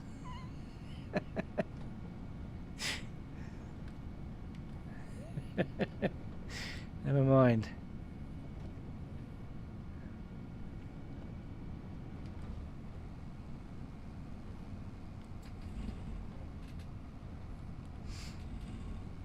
Never mind. Right.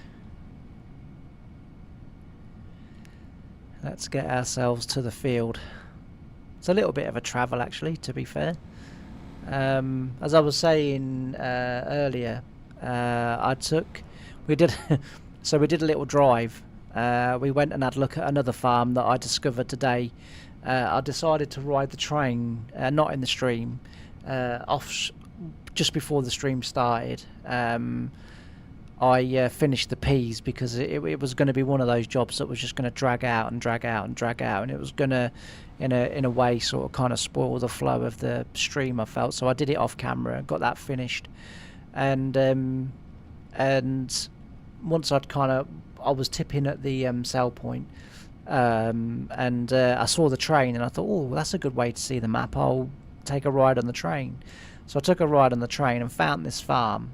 We went through this farm, and I was like, wow, I wish I'd seen this farm before the one I started at, because it was absolutely bloody awesome. And in the stream, I went for a drive out there and sort of had a quick show of the farm, and said, you know, that's what I want to build up to. I want to build up to the point where we can afford it, because everything, the buildings, the farmland, if you like, what the farm's on, the buildings and everything else, and all the land around there is I think is like in excess of like sort of 3 or 4 million. And whilst yes, I've got 5 million in the bank now, we could go down there, but we've kind of got started here. I want to sort of carry on, and there's no reason why we can't build out that way. You know, we can't sort of buy the land that gradually gets us out there, and then we can sort of buy the farm and the land and everything around there. I think if you was to buy all of the land around there, I think it would be a lot more than sort of 5 million, but I was just kind of sort of looking at the basics really of the land immediately around that farm. Alright, let's just get set up.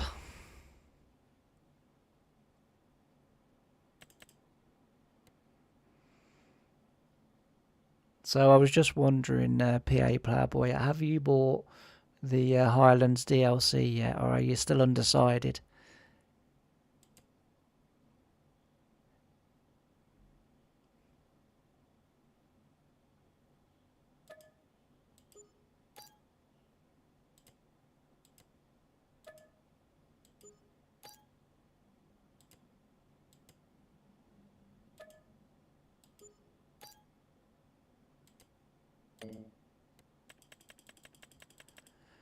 We'll go for a 36 metre sprayer. I don't think we need anything much bigger than that.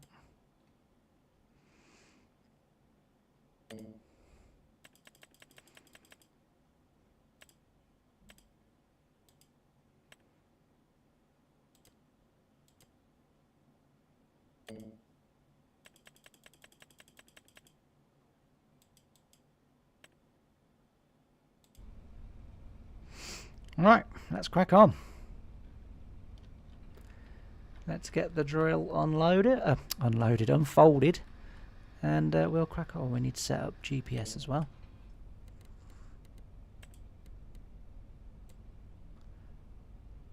We'll do 3 around the headland.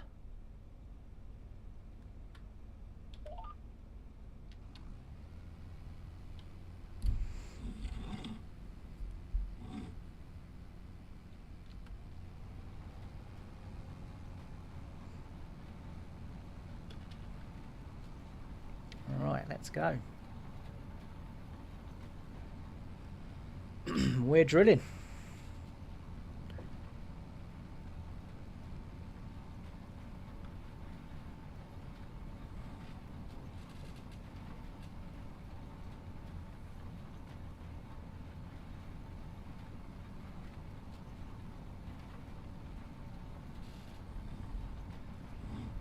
Oh, that's interesting. Yeah, like I say, you know, I mean, as you know, I've given Giants quite a bit of stick for FS25 and sort of kind of all of the problems and different things that it's got. But I have to say, I really like it. They have done a really good job. I mean, the fishing side of things, you know, whilst I am going to do it on the King Lake series that I'm doing, beyond that, it's not something I'm going to be doing. But the actual map itself for farming, and obviously I like the onions because I just love veg farming in Farming Simulator. I know it kind of gets on sort of everybody else's nerves because of how long it takes and sort of stuff like that, but as I say, I really enjoy it. You know, it's something that I do really like. Yeah, for the actual map, they've done an absolutely fantastic job. Really, really nice. And that second farm, the farm that I'm on now, on the series that I've just started, that really is a fantastic little farm. It's well designed, it's well laid out, and yeah, it's very good. Like I say, you know, I've given Giants quite a lot of stick, not only sort of you know, privately, but also on my videos as well, for the shambles that I feel has been FS25 and kind of still is in a way. Like I said yesterday, you know, just relaxing on the game. I was harvesting parsnips with the drive alongside harvester, and I had 2 vent 942s on the Bailey trailers, just on a British map, a standard British map, nothing, you know, sort of special or whatever. And the 942s couldn't pull the trailer above half full. You know, that's a 420 horsepower tractor that couldn't pull a trailer half full over the ground because the ground was too bleeding soft and they were just sinking in. You know, the ground deformation is absolutely awful. It's shocking. Now, as I've said, you know, in this stream, whether it's because I've got the new PC has kind of selected the settings on Ultra, and it's an Ultra thing. And if I was to lower the settings down a little bit, you know, the deformation wouldn't be quite so bad, or deformation, or whatever you call it, wouldn't be quite so bad. I don't know. I mean, it's like even there. Well, that's not actually as bad, but I mean the ruts that I was getting last night, as I say, when, you know, sort of just chilling out in the evening, you know, sort of listening to the radio while I was playing, and it made it unenjoyable. You know, it made it unenjoyable enough that I thought, well, I'm not going to use this save, or, you know, I was going to sort of just turn the game off and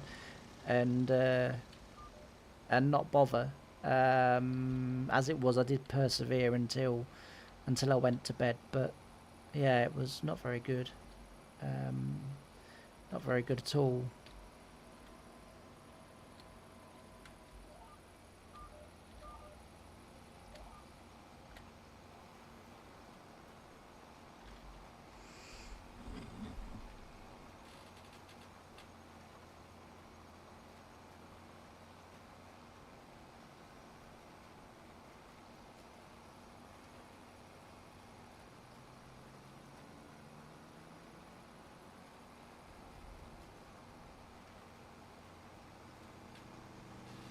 That's fair enough, PO Playboy. Yeah, that's fair enough.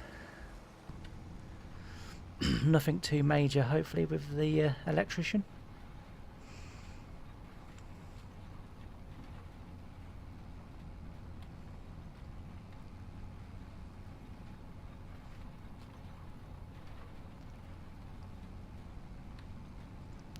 Well, there is another tractor in this field, but we've not seen him yet. We've not seen him yet. I'm hoping actually there is another breed round that he's going to do, because we might be a little bit too wide for that breed. You know what I've done, don't you? I just realised what I've done. I've bought a 6 metre cultivator and an 8 metre drill. Well, there he is. He's over there. Yeah, that's what I've done. I've bought a 6 metre cultivator and an 8 metre drill. I might have to buy another one of these tractors and a slightly wider cultivator. Yeah, that was silly. Do you know what? This is one of the very few times that I've set a game up on sort of the fly, if you like, where I've not planned it. I've just kind of like, yeah, we'll just set it as we're going. And as I say, I've, you know, like in terms of the cultivator versus the drill, you know, that's kind of what happens, is that you then end up, because you don't plan it, you just kind of do it in the moment, you know, in the spur of the moment type thing. You end up making mistakes like that. So that's probably not going to work, to be fair, because as I say, we are catching him up rather rapidly. We can slow ourselves down a little bit, which might help him. Incidentally, just very quickly,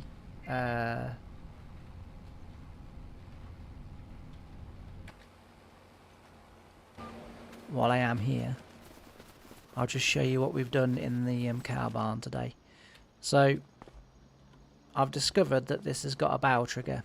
So we've stacked the straw up, and now that will just, you know, gently feed in, you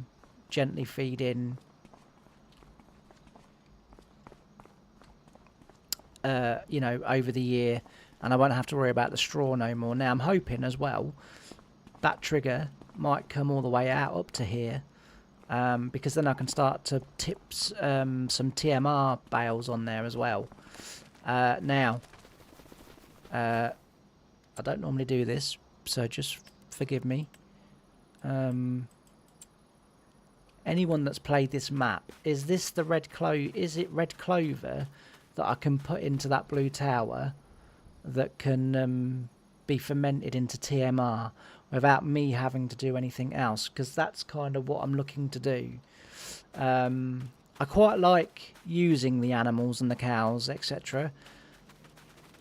However, I'm not a massive fan of the work involved with the cows and the different animal types. So if you know the answer to that, could you just let me know? Because as I say, that would be brilliant, because as I say, I could get the TMR mixed in that blue tower, and then just bale it. We could buy the standing baler, and then, you know, just literally put the bales in there.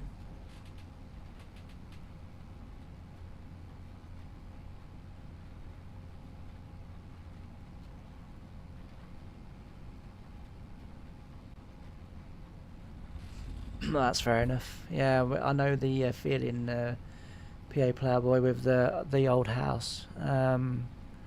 We had to have all of our electrics, and we've just recently replaced all of our windows and different things. So yeah, I know where you're coming from. It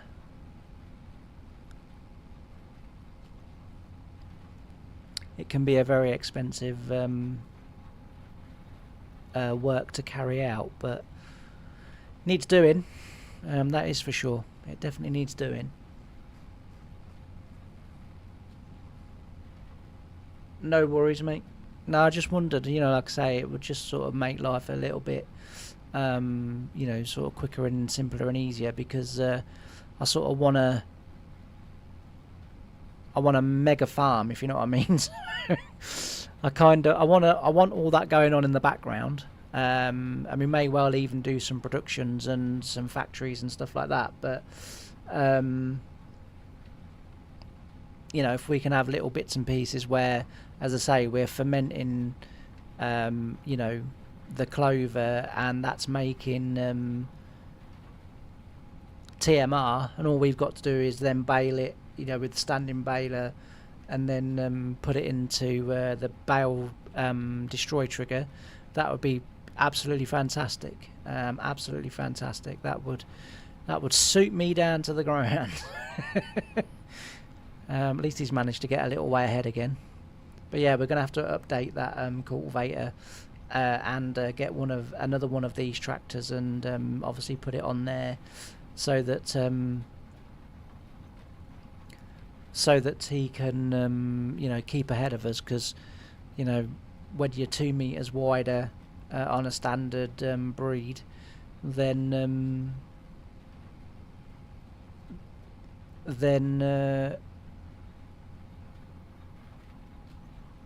it's not going to take long before we catch him up.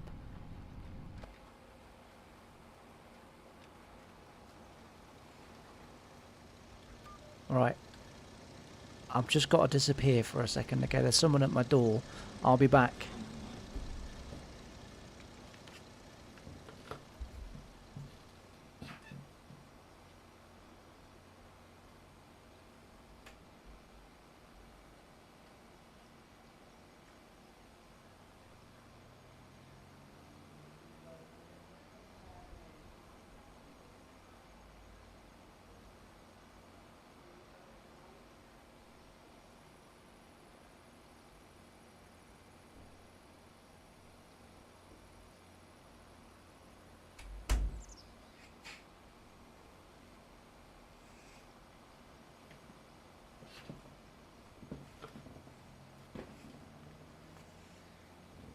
Speaking of windows, do you want to buy some windows? No, I don't.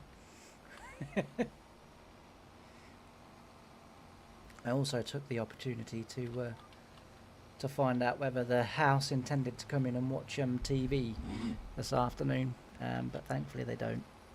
So we are grand. We are grand to carry on. So apologies for that.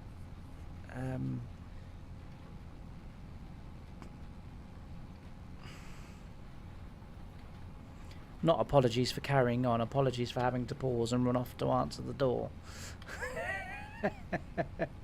I wasn't apologising for staying around. But yeah, so that was excuse me, that was the way it was. Do you want to buy some windows? Nope.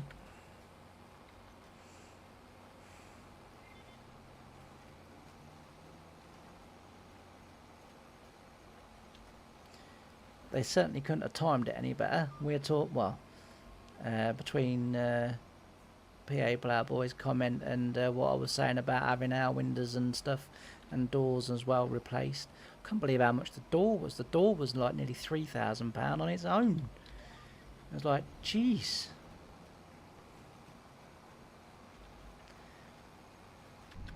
And as my ex would say, and she was from Leeds, "Nout fancy." We've had nout fancy.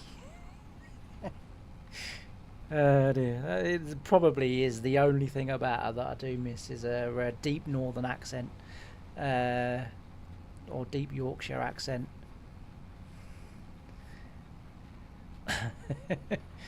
What time you coming home from work, any road? She sounded like Seth out of Emmerdale.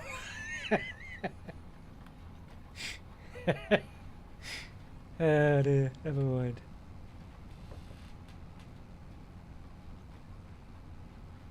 Ah, excellent. Thanks, Jeff. Yeah, thanks for that. So we'll get that cut as well then. And excuse me, and then we'll get that in there, and hopefully get some TMR made, as I say, and then we can use the standing baler to bale it, and we can just put the bales in the trigger and job done. And as I say, we can sort of concentrate on turning this into a mega farm.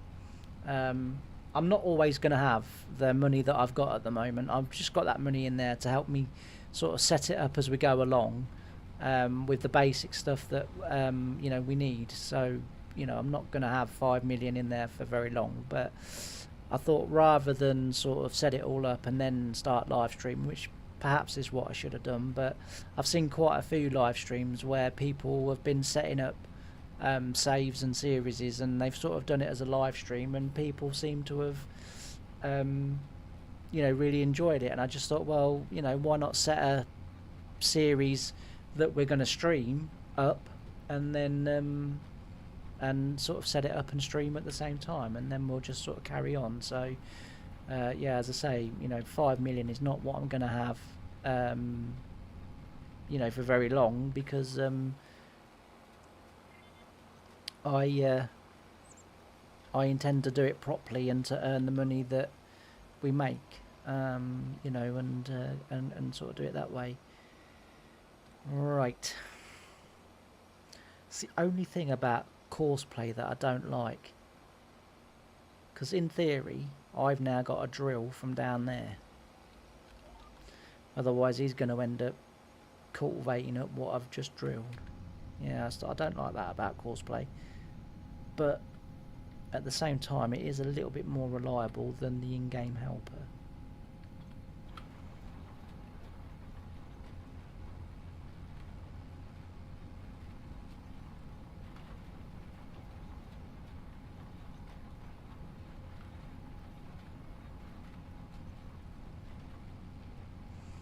In all fairness, he must be nearly done the headlands anyway, but I say we have caught him up, so whether actually I do the change now,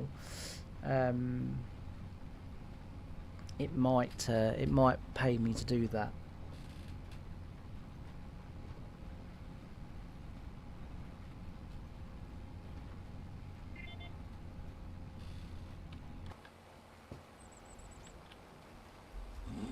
So does that mean then, Jeff, that the silo won't actually ferment that into TMR? Have I sort of misunderstood that?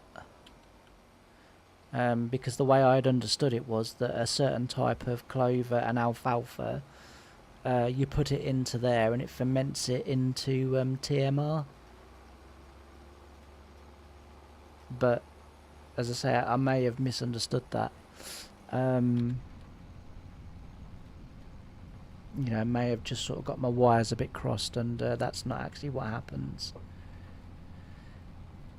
As I've said, it would be really good if it did. It would be really, really good if it did.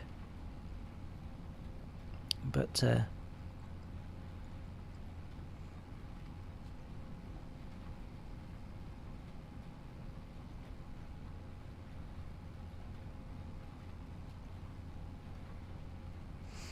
also as well, I'm taking it as no one's brought it up, but the sounds okay, because I did excuse me, I did have a little bit of issue when I was doing my test this morning with the sound, but I then sorted, obviously altered some settings and then tried again, and it sounded okay the next time for me, but as I say, seeing as no one's brought it up in the chat, I'm assuming that the sounds okay, and the pictures are all okay as well, nice and clear. As I say, I'm still learning. You know, not very I was going to say not very commuter minded, not very computer minded. So sometimes figuring out these stuff does take me a while, but hopefully it's all good and all okay.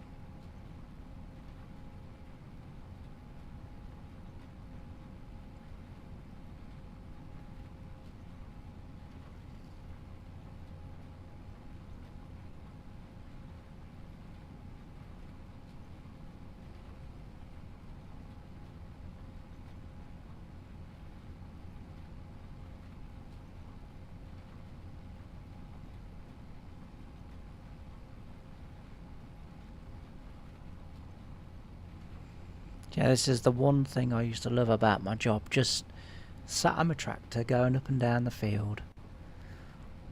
No one in the world to bother you. My radio on.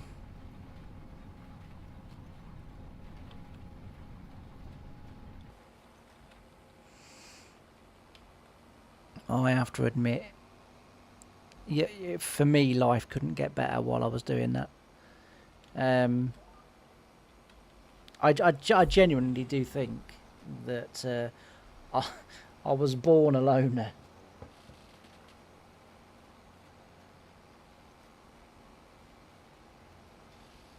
Thanks for the confirmation, PA Playboy. That's good to know. Like I say, it was dodgy, and then I changed a few things, and then it sounded okay to me. But I just wanted to make sure that that was still the case, because for some unbeknown reason, YouTube Studios, when you go into live stream, it had changed a few of my settings, and I thought, I wonder if this makes it better, like if it sort of kind of auto updated the settings to make things sound good. And when I listened to it and tried it, it sounded awful. So that wasn't sort of what had happened. You know, it hadn't sort of made it sound better, it made it sound a lot worse. So I changed the settings back, and as I say, when I changed them back, it then sounded okay. It then sounded okay, so I kind of went with it again. But yeah, as long as it sounds okay, that's all that matters. Wow, I wouldn't. I would not have liked to have stood. Jeez. Well, not stood, but I would not have liked to have had my hand between there. I was watching that like I used to in real life when like we were working in the fields together, and you're sort of looking at it, and you sort of judge it. You know, think, yeah, my implement sticks out. You know, yeah, that'll go past. And I was kind of like, yeah, that will go past, and it was getting closer and closer and closer, and it was suddenly like, is that going to go past? You could not have got any closer to that. Wow. Yeah, that was a wee bit tight, that one.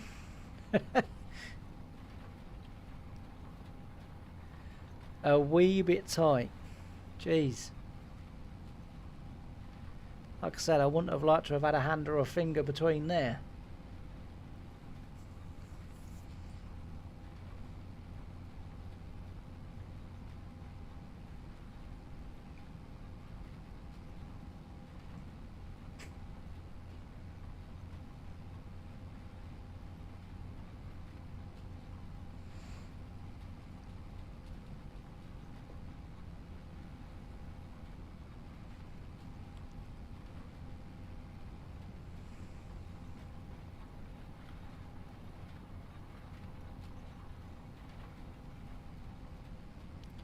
We definitely need to make him wider, don't we?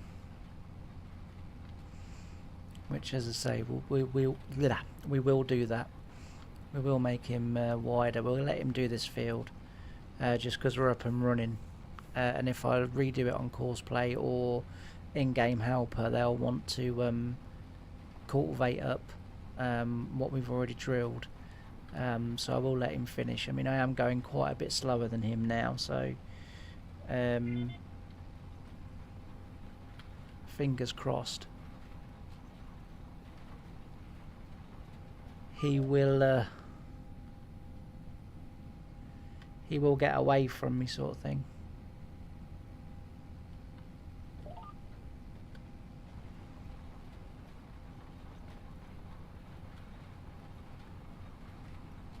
The other thing that we're going to need, of course, is some rolls as well. Is that a thing in America? Do you roll the fields, or do you just leave them? Or I mean, I watch Sunny Farms, and sometimes they roll their fields of corn and soybeans and stuff, but you know, sometimes they don't. Okay. Okay, that's fine. So if it just makes silage, then probably we'll end up doing it the old-fashioned way.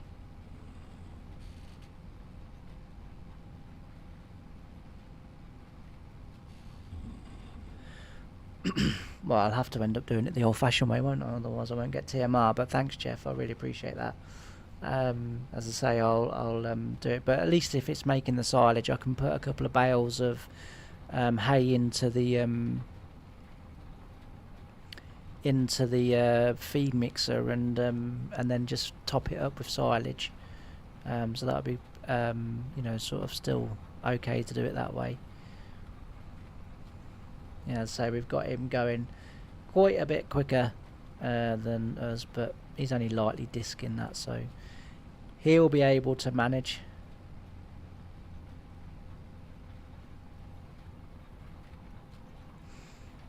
Turns out that my GPS seems to have made me overlap quite a bit, because my mark's to the left there.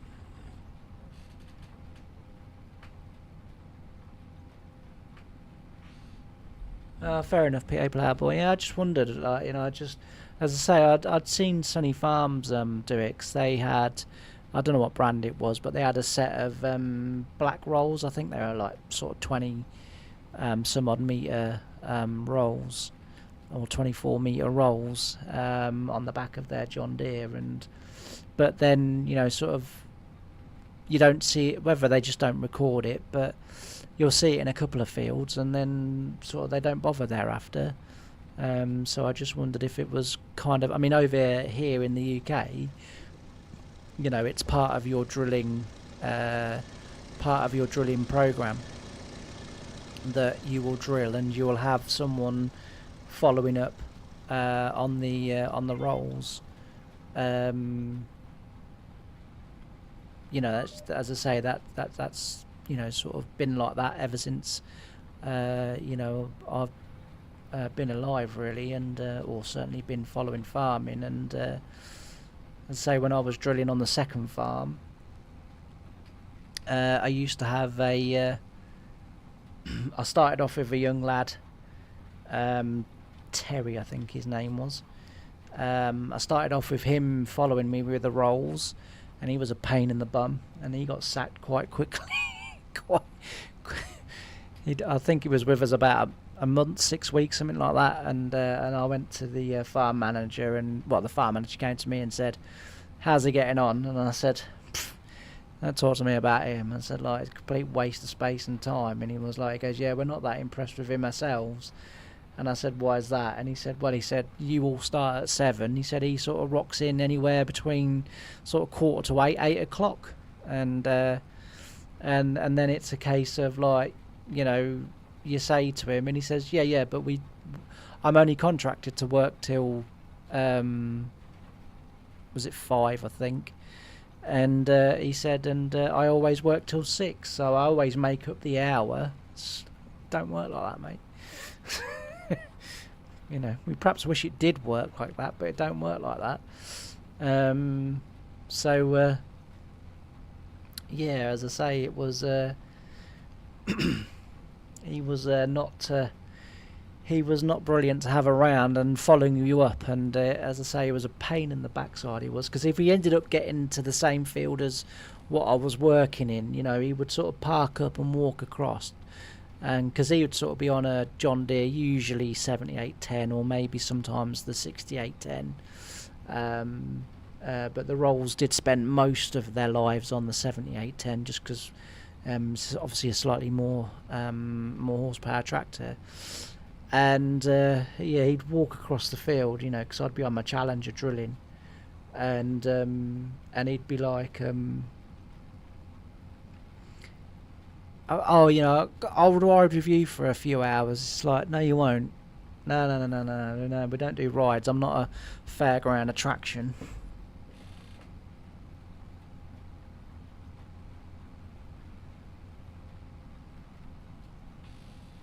Okay, yeah, I can see why you would do that, PA Playboy, yeah. That's interesting. Like I say, it was just, you know, I was sort of started drilling, and then I was like, I wonder if they roll as religiously as what, you know, sort of we do. I mean, you know, over here in the UK, as I say, if you didn't roll after you drilled, you know, you'd be the talk of the town.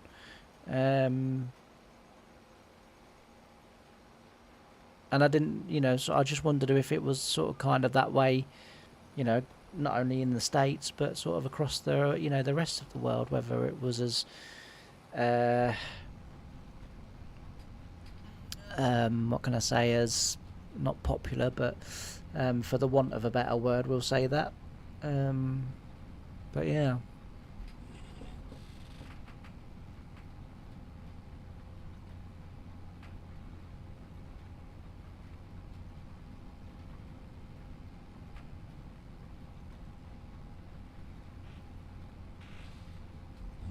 Yeah, fair enough. Yeah, over here, if they do no-till, they tend to run. I don't know whether you've seen it on YouTube or whether they have them in the States, but they tend to run a Simba multi-press behind like no-till or direct drilling, or you know, whatever. That's what tends to get run here, or Rexus rolls from Verdestat. That tends to be really popular with no-till as well over here. If that's the sort of practice that you're doing. So yeah, that makes sense.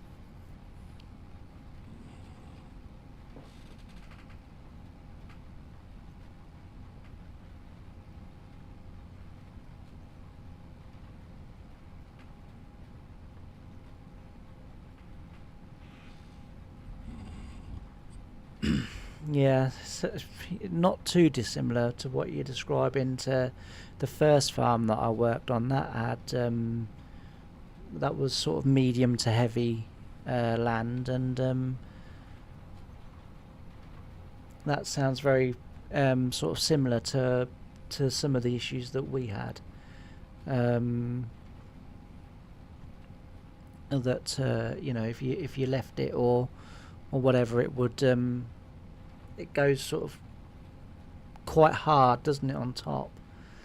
Do they call it capping? I think that's what they used to call it. Can't remember now. It's been so long since I've been sort of around farming proper, that I kind of sort of forget a lot of what I did, or you know, what the older boys called different situations. But yeah, I'm sure it was called capping.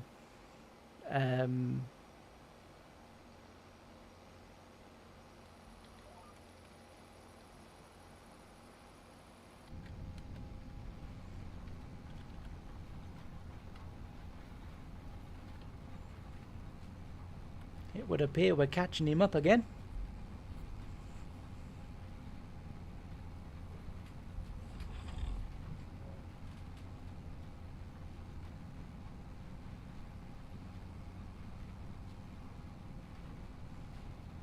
Yes, it would appear that we're catching him up. Like I say, once we get this done, I will swap that out for... I'm going to keep those two smaller tractors around. They're just handy to have about. especially that slightly smaller one. We can put a front loader on that, and that can help us in and around the cows on the farm and that. If we're out drilling and we're using the forklift, that can just sort of odd job around the yard a bit. So we will keep these two smaller tractors about the place. I have also now bought a truck and a grain chaser, and I think or auger wagon, as a lot of people call them, but we call them grain chasers here.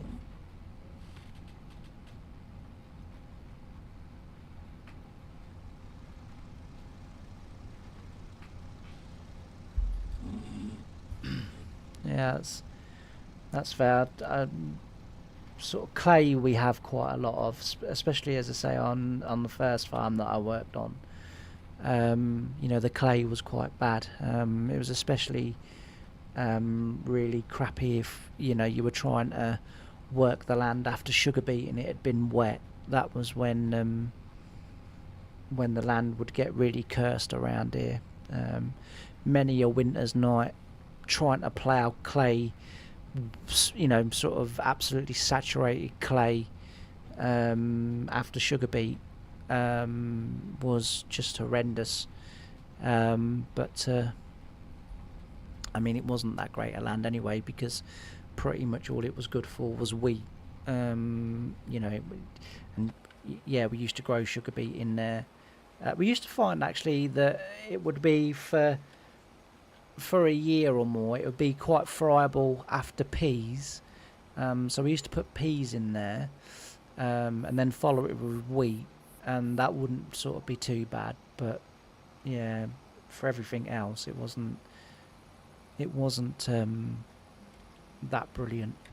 It was awkward, hard, rubbish land to deal with, and that's just my opinion. As probably not the opinion of everybody else, but so I guess as well, it didn't help that they sort of had tractors that were not really big enough to cope with it, because on the second farm we had some heavier land inland, around sort of Sutton St James and Holbitch and Long Sutton and like that, and we had some quite heavy fields, but because we had Challengers and sort of big horsepower tractors, it wasn't as bad. Whereas, as I say, the biggest tractor we had on the first farm was a 7810 John Deere. My tractor was a 6620 John Deere for quite a long time, and then the year that I left, they bought me a 6830. We tried the 7530, but I don't know why, but I just couldn't get on with it. I didn't like it. And I was ploughing in the March when the second farm sort of offered me, came and offered me the job while I was ploughing. But I was on the 6830. That was a much better tractor. It was a much nicer tractor. It felt more powerful than the 7530, which I don't think it was. But it was just a really, really nice tractor. And the 5 Lemkin plough that I had on the back with 2 subsoiling legs was it pulled that a treat. It was a joy to plough with, that was. And because the first farm didn't have GPS or nothing like that, so you was ploughing freehand, and it was quite satisfying when you did a good job.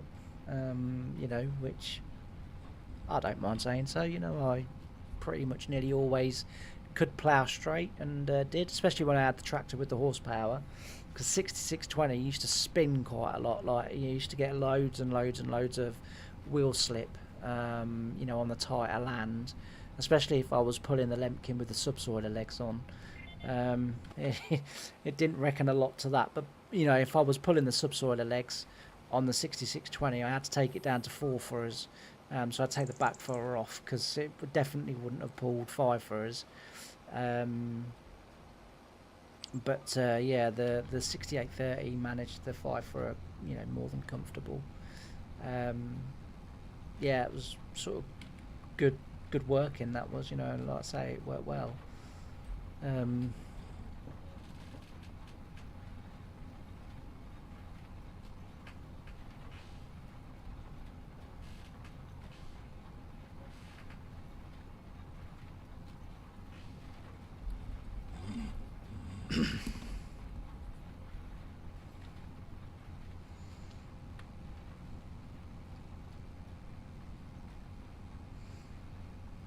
it certainly wasn't like our potato land that we had anyway, and carrot land and stuff like that. Cool. That was that was uh, that was boys farming. That was because it was so easy. It was so easy. Like I say, that land was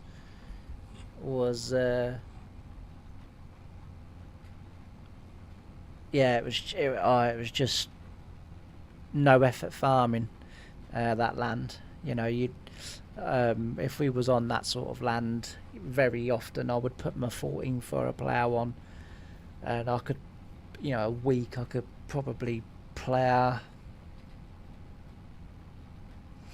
don't know, 500-600 acres, I would imagine. If it was all what we call grade A land, or grade 1 land.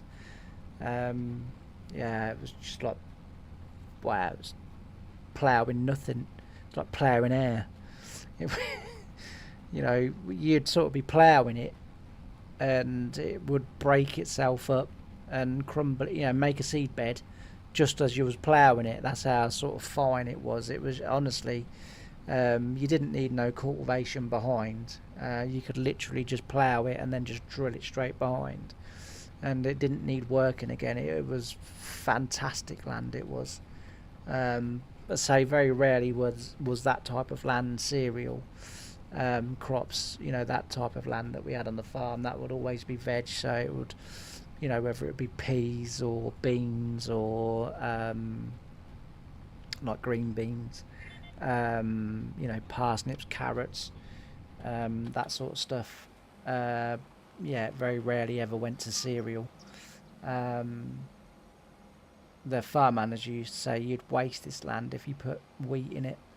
But like I say, we used to sort of grow all of our vegetables in there, and yeah, it was day off land, I used to call it, because I didn't have to do anything. The tractor was overpowered. The plough was, I say, 14 for us.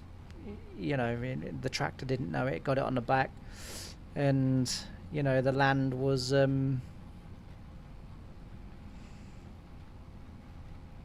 wow, like I say, it was just so soft, it was unbelievable. But yeah, we used to like going to that land. That land was always good to do after you'd had a long harvest, because it was kind of sort of go in the field, switch the GPS on, and just sort of sit there and chill out. Especially, as I say, if you'd have had a long harvest or a stressful harvest, yeah, it was just good to go in there and sort of to relax and chill, because I say some of the heavier land, that used to keep your wits about you, that did, because as I say, it would. Very, very rare would I plough the heavy land with my 14 furrow. I have done it, and occasionally I did do it, but yeah, not very often. It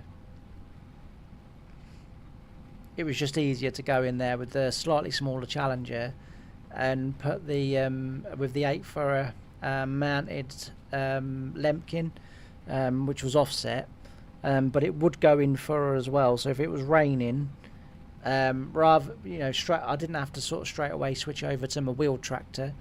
What I could do is make it in line and plough in the furrow with my Challenger, and a lot of the time that was enough to keep me going, sort of thing. Like, but if I wanted to carry on ploughing on top, I'd have to switch over to my wheel tractor, and I had a 80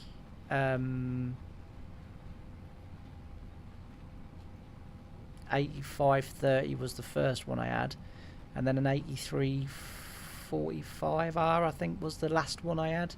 That was the one that I got the year that I left.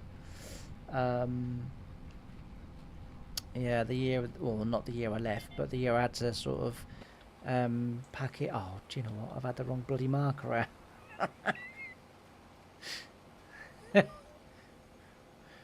We're going to have to go back and re-drill that bit, otherwise that bit's not going to grow, because in real life that would grow regardless, like it you know, it wouldn't matter. But on Farming Sim, that now counts as being ploughed, so that strip down there wouldn't actually grow. So we'll have to re-drill that. That's a bugger. That's annoyed me. That's annoyed me.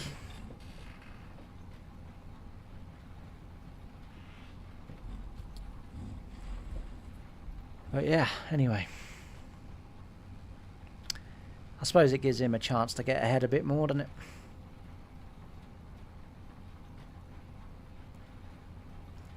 But we're definitely upgrading him.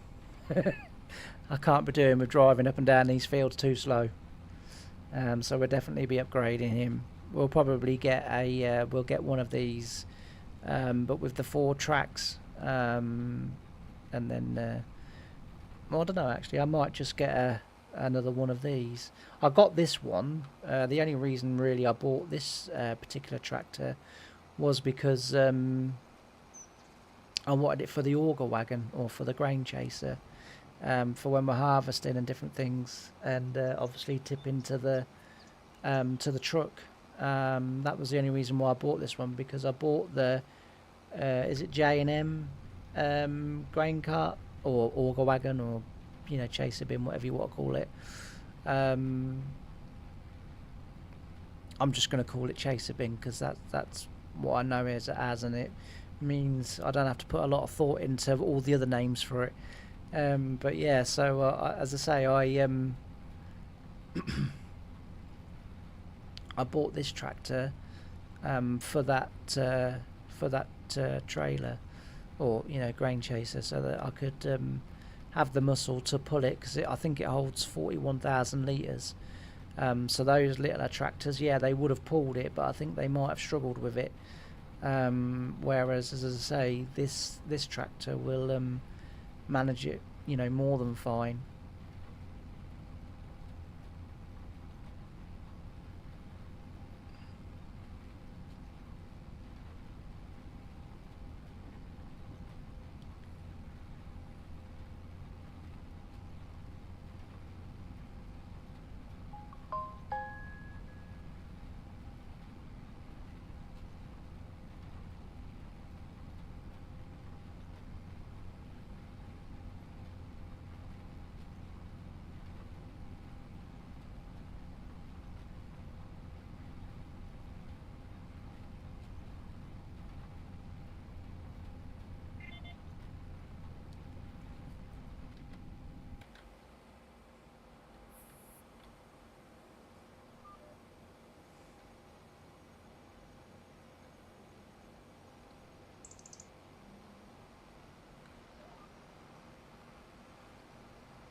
Sorry about that.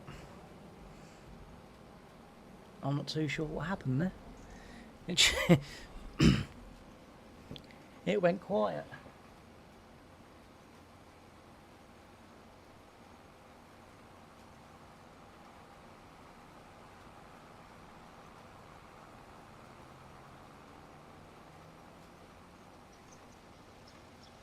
Okay, Jeff. So does that affect their productivity?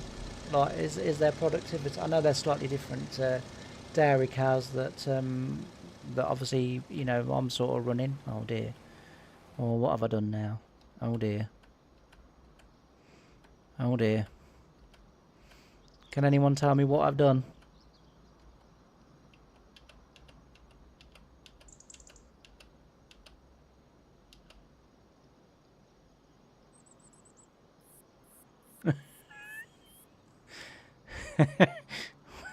What have I done?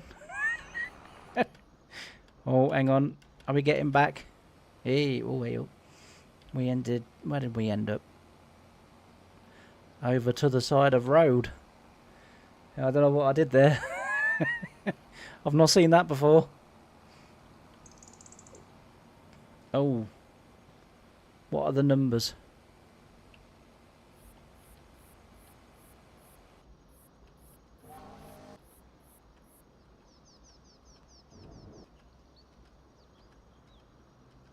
Oh dear.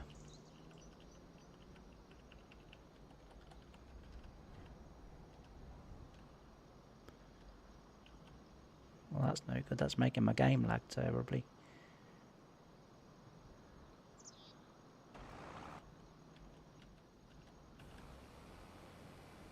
Alright, have I cured it? All apart from... I've got engine GPU profiler. Anyone know how I get rid of that? Anyone know what I did?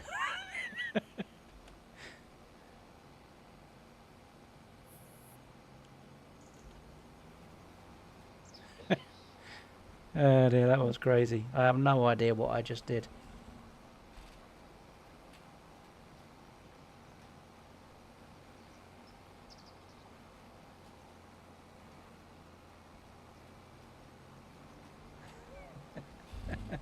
Alright, we don't need to take the mic. I think you'll find we do. I have no idea what I just did. But yeah, anyway. Yeah, so I was sort of asking about the productivity and whether it drops down. But as I say, because they're beef and we run dairy, I guess the productivity is not quite the same in terms of, because I think when I run beef cattle, which we will do at some point, we'll get some beef as well. I think I only feed them hay, but although I guess if you put hay and silage in there, that's as good as TMR, really, isn't it, when you think about it? So yeah.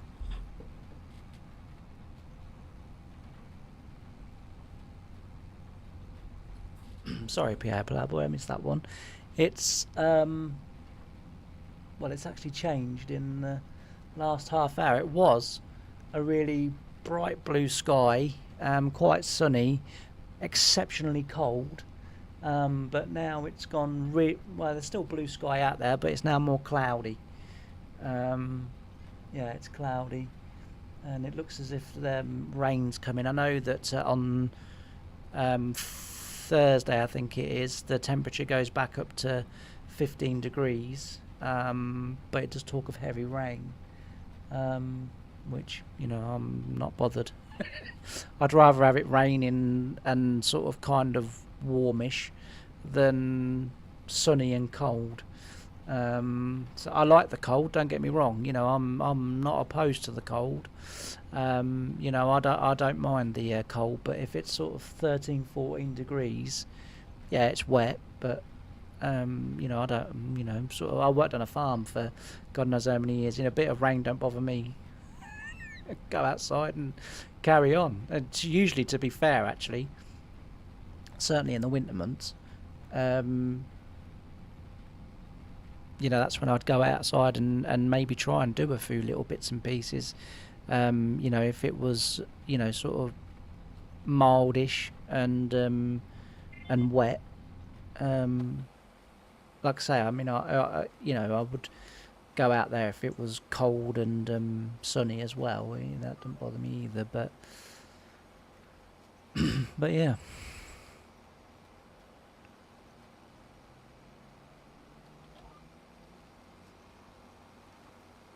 Yeah, as I say, I have no idea what I just did, but well, it livened things back up again, didn't it? after I dropped off. I don't know what happened to my sound. It's like 1 minute it was there and then it wasn't. I couldn't really work that out.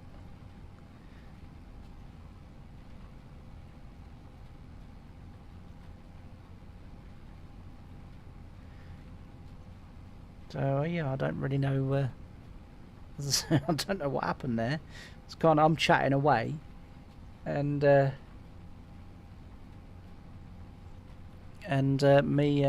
brother comes in and it's like, we can't hear you. It's like, oh, okay, thanks. So he's obviously come home from work and gone into it. Oh, don't say I'm doing it again. Okay. And gone into his room and sort of switched on the stream, and yeah, he's coming. We can't hear you. It's like, oh, sorry.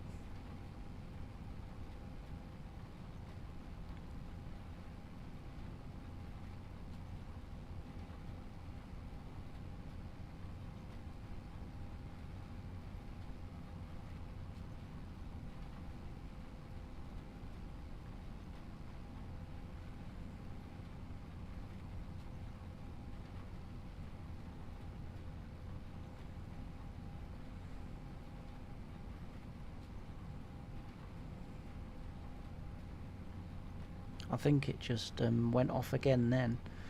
So, as I say, these little things are going to keep. This is why at the moment I've not set out an actual sort of proper schedule for streaming, because I'm still getting my head round it and still trying to get used to it and trying to sort it out.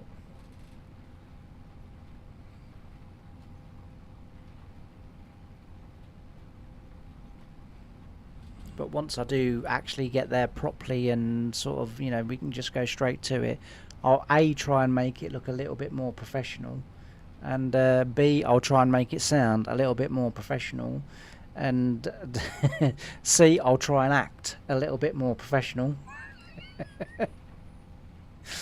But yeah, and like I say, the problems I had this afternoon. So I had my lunch a little bit earlier today, and I said, like, oh, I'm going to live stream this afternoon, and everyone was like, yeah, okay, fine, no problem, and I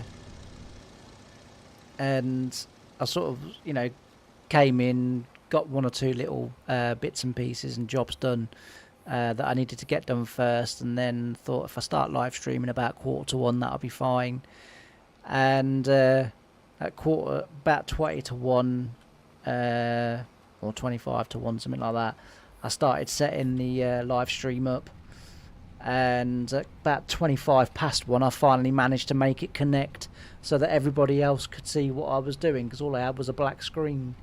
So yeah, that was a few choice words were being said while I couldn't figure it out. I still don't know what I did different. As far as I know, I still did everything that I was doing in the first place.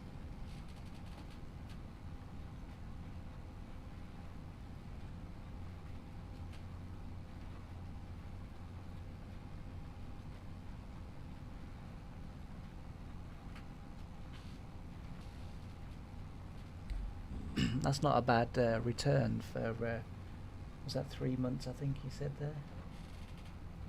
Yeah, for 3 months. That's not a bad return at all, really. Certainly makes me more interested in getting some beef stock. We might have to have a look, see whether we can put one down. Obviously, I was going to put a TMR mixer down. I was going to buy, you know, just put a placeable down and do it that way. Which is, I still might, in the sense that it would still be a bit, sort of easier, quicker to do, because as I say, I want to sort of concentrate more on the farming side of things than the animal side of things. Yeah,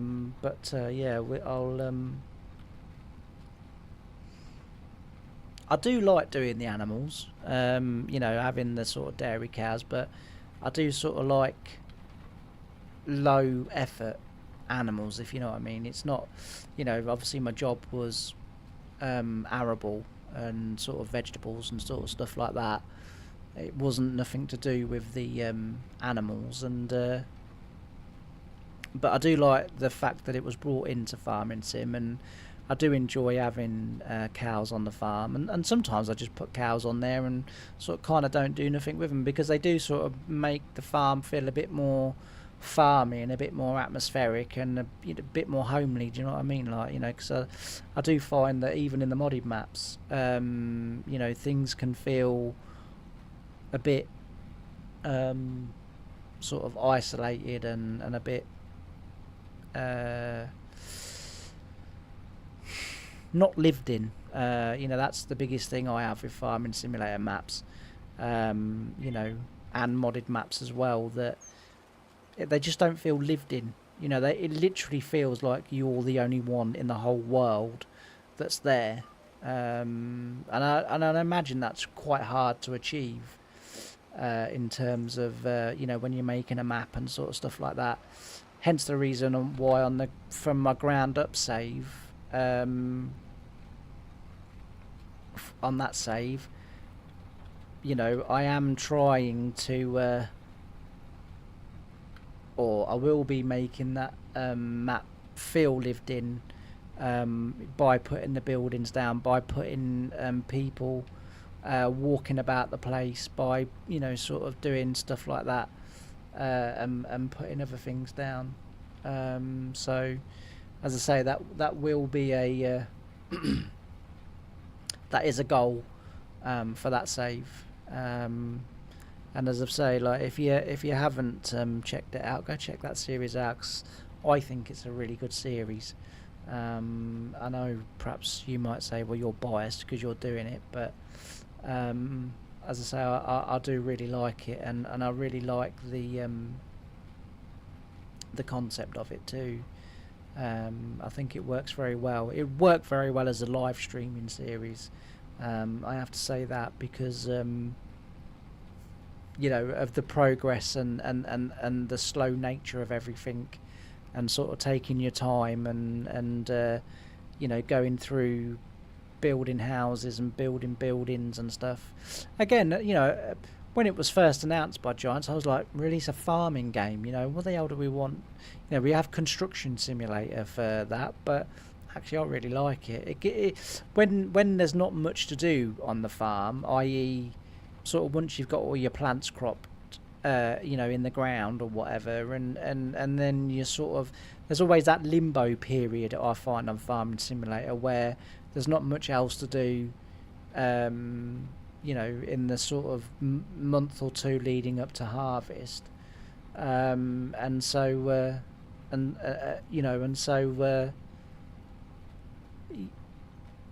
to be building houses or building stuff actually does give you something a little bit different to do. So it was a sort of feature of Farm Sim that kind of grew on me, and now I'm fully converted.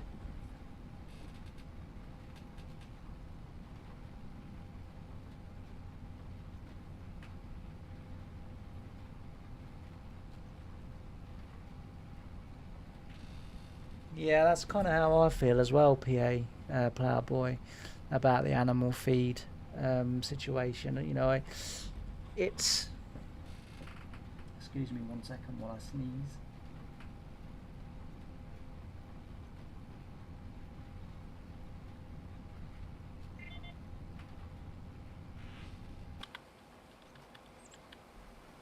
Yeah, it could be doing with being simplified a bit more. But there we go. I say, I guess it is what it is. But it would make it probably more user friendly, and perhaps more people would consider doing it if it, like you say, if it was just a little bit simplified. But there we go.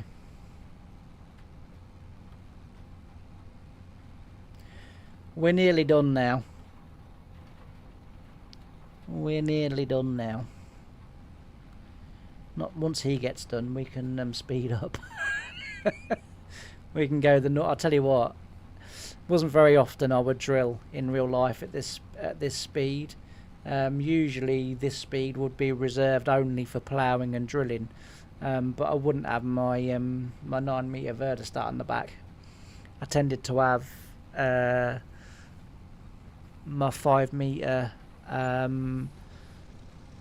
KRM drill, or sometimes in the last 2 years that I was there, we had the Amazon drill with the front tank and then the drilling unit behind, which as I say, we would use that, and that was 6 meters wide. That was but yeah, it wouldn't be very often that I'd be drilling at this speed. I wouldn't get nothing done if I was drilling at this speed. I think the most I ever drilled in 1 week with my 9-metre drill was 1,700 acres. That was a good week, that was. Conditions were absolutely ideal. And that was Monday to Friday, so that's not counting the weekend. Yeah, we were drilling rape, and most of the farm was on harvest, either grain carting or driving the combines. And the boss man came to me and said, like, will you drill the rape for us? And I was like, yeah. And I said, like, how much is cleared? And he said the whole lot. I was like, bloody hell. He said, yeah. He said the whole lot is cleared. He said it's been caught. He said literally you've just got to go and drill it. He said, he said, like, literally you just got to go and drill it. Well, you fill the drill up with rapeseed. Yeah, I didn't fill up for like 2 days. The 9-metre Verdestat that I had, it was the one with the long tank. So I had a fertiliser tank on it. And we were putting in the fertiliser tank, we were putting buckwheat on with the rape. And the other 2 tanks was rapeseed, and yeah, I didn't fill up for like a day and a half. So when you're not having to fill up and you're just hopping from sort of field to field, to field, then it was it was bloody easy going, I'll tell you. And as I say, I got through some acres that day. I got through, as I say, 1,700 or 1,700 acres in 1 week. I don't think I ever beat that that number. But I was quite proud of it. I was quite chuffed with myself. And the boss man was fairly he was fairly happy as well. Because we used to grow about 2,200 acres of rapeseed altogether. Now they grow hardly any.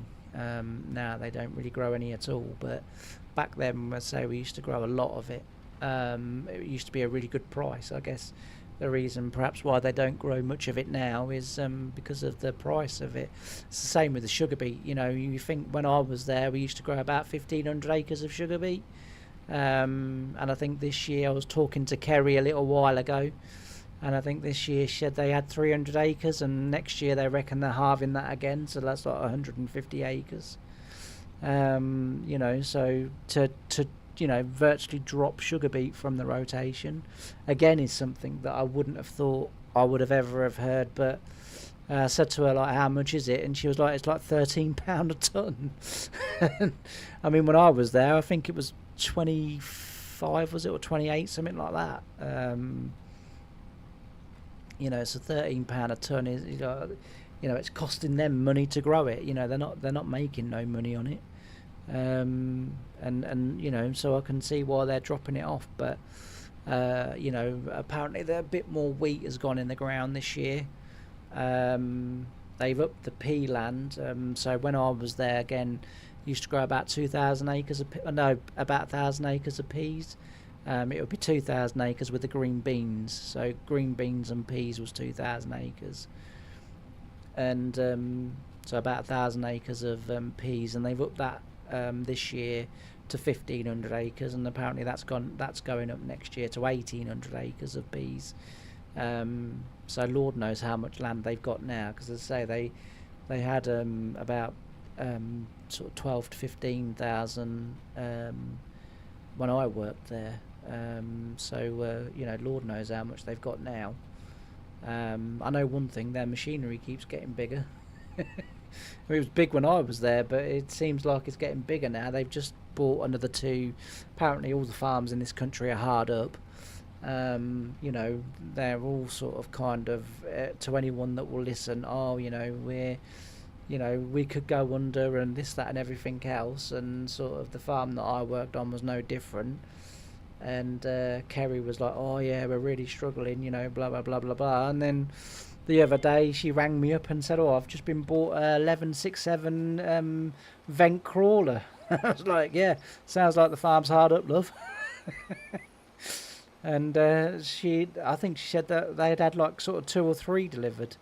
So I think they're still probably doing all right. I know they're on finance, but I think things are still going fairly well for them. If they can afford them, I wish I could go out and just buy something like that and say I'm hard up. That would be nice. But yeah, it's like I say, it was it was a bit of a kind of shock, to see, as I say, to see a couple turn up. I haven't seen them out in the field yet. If I do actually go out, when I go to like the GPs, or if I have to go somewhere and I see them out in the field, I will actually stop and get some video of it. But I've not actually seen them out yet, which is, as I say, not very good. To be fair, every day I went out this year, apart from the combining, I did happen to see the first farm that I worked on combining, because I did the video footsteps in the field. Go back to August the 9th, I think it was, for that video if you haven't seen it. I did a video, as I say, called Footsteps in the Field. And that was with the first farm that I worked on, combine. That wasn't the combine they had when I was there. Although the tractor was there when I was there, because that was the 6830. I think that was probably my tractor, or the tractor I drove. I suppose at the time it was my tractor. I mean, I was the one that drove it all the time and serviced it and changed the oils and filters and did sort of basic repairs. I couldn't do nothing too special, but I could do basic repairs to it. I could service it. We used to service all our own machinery, all our tractors, all our combines. I know the combine used to be a John Deere service, but all our tractors, the forklifts, the Clash Challenger, and all stuff like that, I used to service all of them. So I probably wouldn't have a foggy now on how to do it all, but back then, as I say, we back in the day, I used to be able to do the basics to the machinery. I mean, it's getting to the point now where I think the big firms like John Deere and Vent and Agco and are slowly making these tractors unserviceable by the farm, so that you have to call in there's the service reps from the represented company that your farm machinery is. I mean, it's like the implements. We used to repair and do all the maintenance on them ourselves. They'd be winter jobs. On the second farm that I worked on, they had we had on-site engineers, that or on-site maintenance, as they were called, and they would do all of the maintenance. You know, if I broke down in the field, you'd literally ring them up and just say, you know, "Hiya, Jack, I'm in this field. I've broken down. This has happened. You know, this is the part that I'm holding in my hand." And then he would sort of say, "Right, okay, switch over to video. You know, do a video feed, so that I can actually see what's wrong and what I might need." And he would do that, and then he'd show up at the field, and you know, he'd be able to repair you in the usually be able to repair you in the field. I know one year, not my Challenger, but one of the guys that I work with, Gary, his engine went pop in his Challenger, and his Challenger, I think he had a 765C at the time, and yeah, his engine went pop, and obviously, you know, they had to take the implement off the Challenger and get it onto a low loader, you know, which obviously without an engine was very difficult. They had to take the drive shaft out of it or something, and then sort of winch it and push it up onto the low loader to get it back to the workshop. But yeah, as I say, you know, on the second farm it was a lot easier because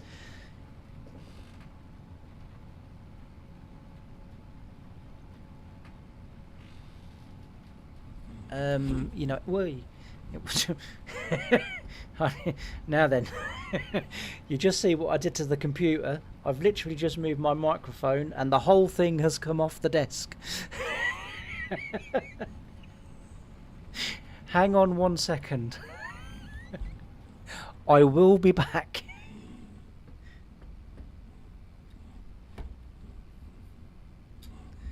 Right, let's try that. I told you, I'm having one of those bloody days today. Yeah, I'm having one of those bloody days. But yeah, so as I was saying, like with the servicing, the second farm, you used to just sort of pull up outside the workshop and say, this needs its, you know, 1,500-hour service, or, you know, 1,000-hour service, or whatever it was. And yeah, they would, as I say, they would just crack on and service.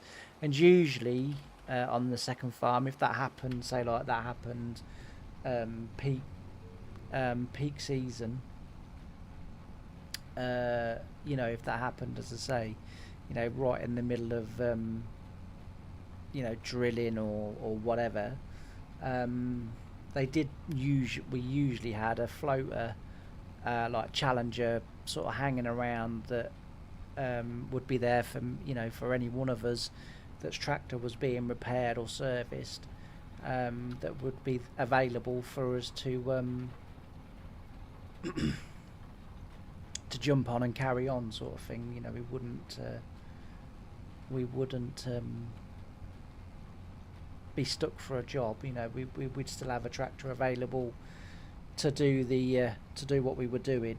So it's quite good, really, to be fair. So we had a floater combine as well, a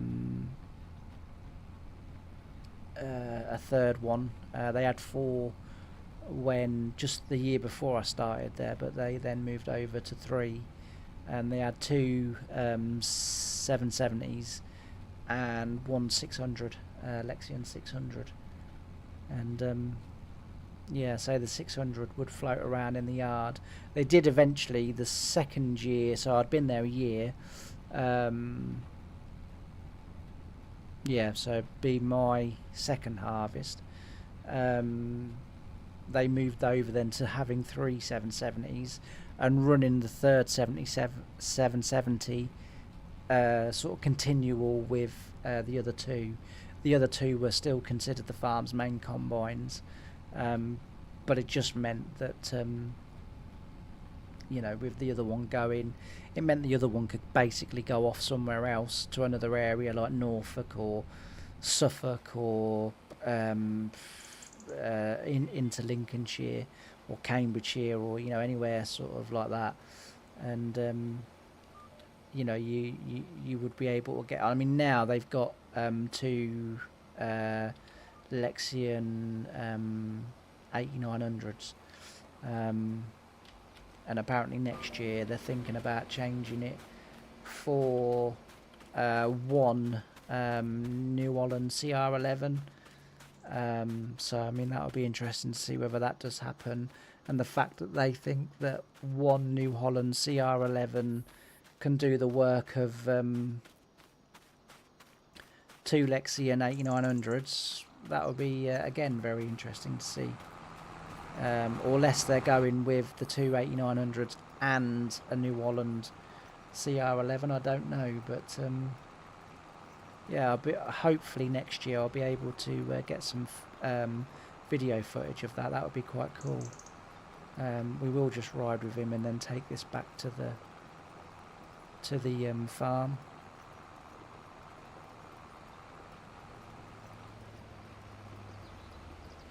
It looks as if we can cut across that grass and just go around the side there. No need to go all the way around the road. As I say, this cultivator, we'll get rid of this. I won't keep that. We'll have the bigger cultivator,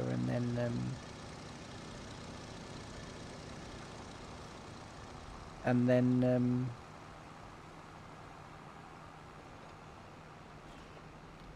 you know, we'll have no issues with the drill then,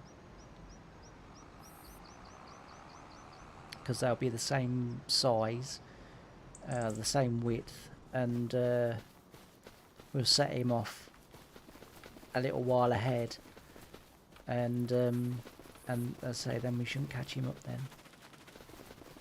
So that'd be quite good. But anyway, this bit of final drilling along here, because we've only got to here. Look, this will go by in a matter of moments, because I can go proper speed, which is good. Right, 11 will do. Well, to be fair, actually, if we're going to keep it realistic, that'll do. We'd do about 9 miles an hour, I would, if I was drilling with the Verdi, especially if it was good going conditions. But yeah.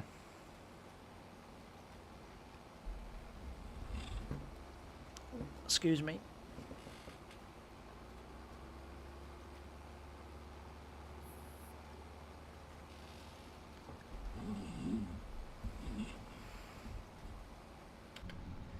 That feels a bit better.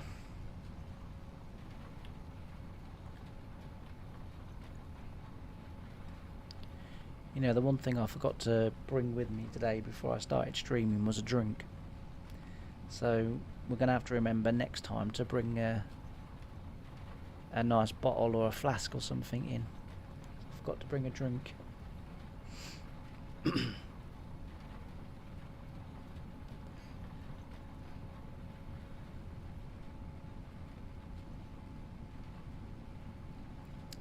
But we're going good. We'll get this done, and say, and then what we'll do is we'll get the rest of the bales off that trailer, and then we'll go and collect the rest of the bales that are at the top end of that field over there, and then that will be that field cleared. We can then get that cultivator. Do you know what? I forgot to check whether this needed ploughing. I don't think I've got ploughing on, actually, because oh dear. Now what have I done? We'll not go in there again.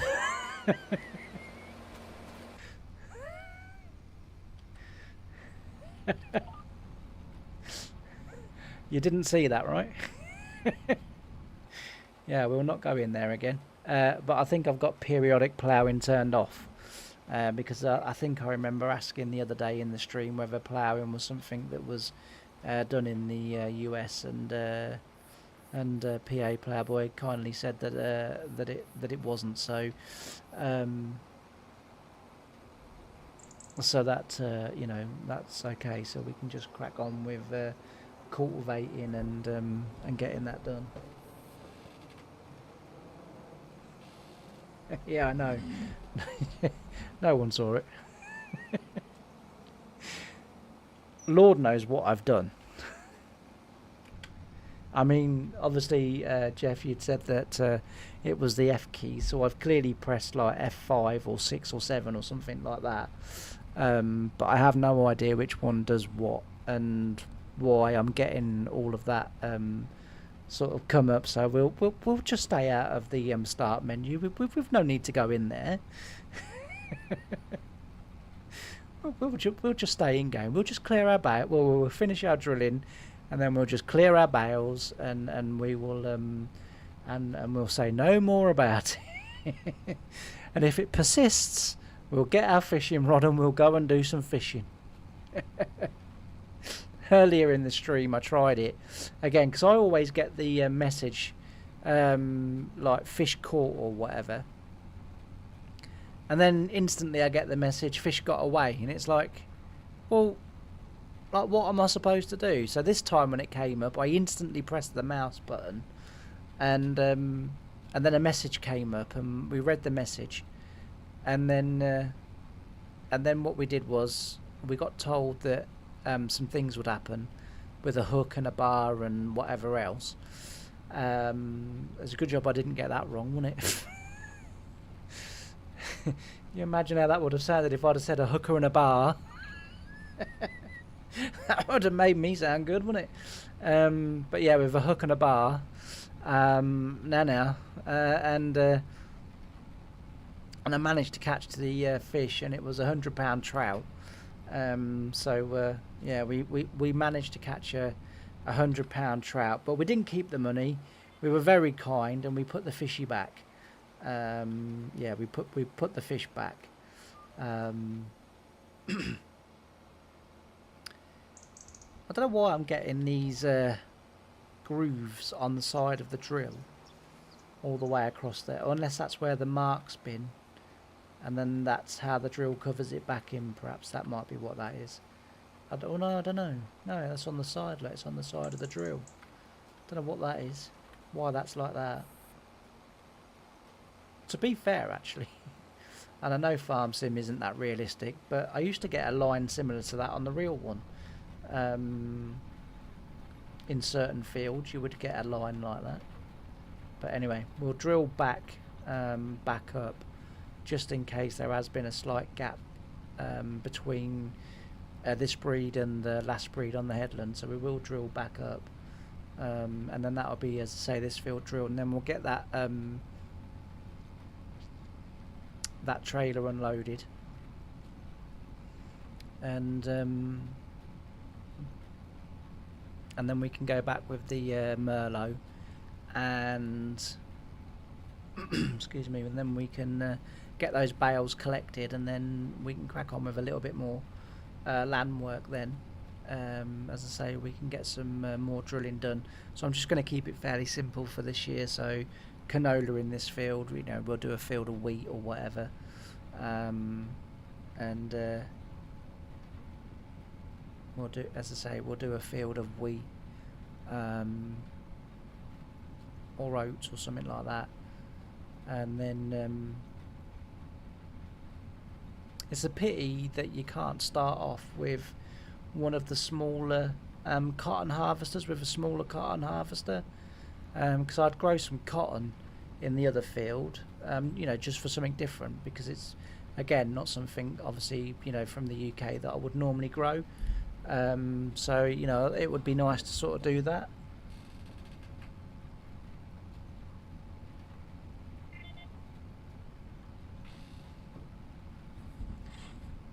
In all fairness, PA Playboy, that was £100 in money, not weight. I didn't fish King Kong, disguised as a trout. No, that was in monetary terms, or $100, I suppose it would be in America, wouldn't it? But yeah, no, that was in monetary terms, not weight terms. I don't think I'd have lifted a £100 trout out on the rod. I'd have needed a small crane. But yeah, I probably should have made that a little bit more clearer. But yeah, it's it was, as I put it back, I didn't eat it. Well, or I didn't sell it, I should say. No, I put it back.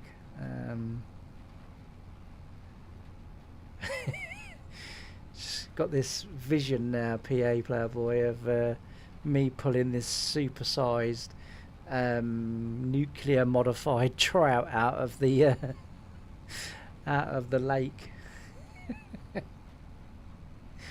The only reason I actually sort of bought the rod and I wanted to see whether you could fish on any map, you know, because I'd heard people say, oh yeah, you can fish on any map, and I was like, it's funny how no one ever shows anyone fishing on another map. And so then I went to, as I say, we was going by the river, and I thought, right, I'll just try it. I'll try and see if I can fish in this water. And I cast out the first time and completely missed the water, apparently, because it said, you cast and missed the water, or sort of words to that effect. And I was like, well, that's a bloody good start, isn't it? You can tell I'm not an angler. So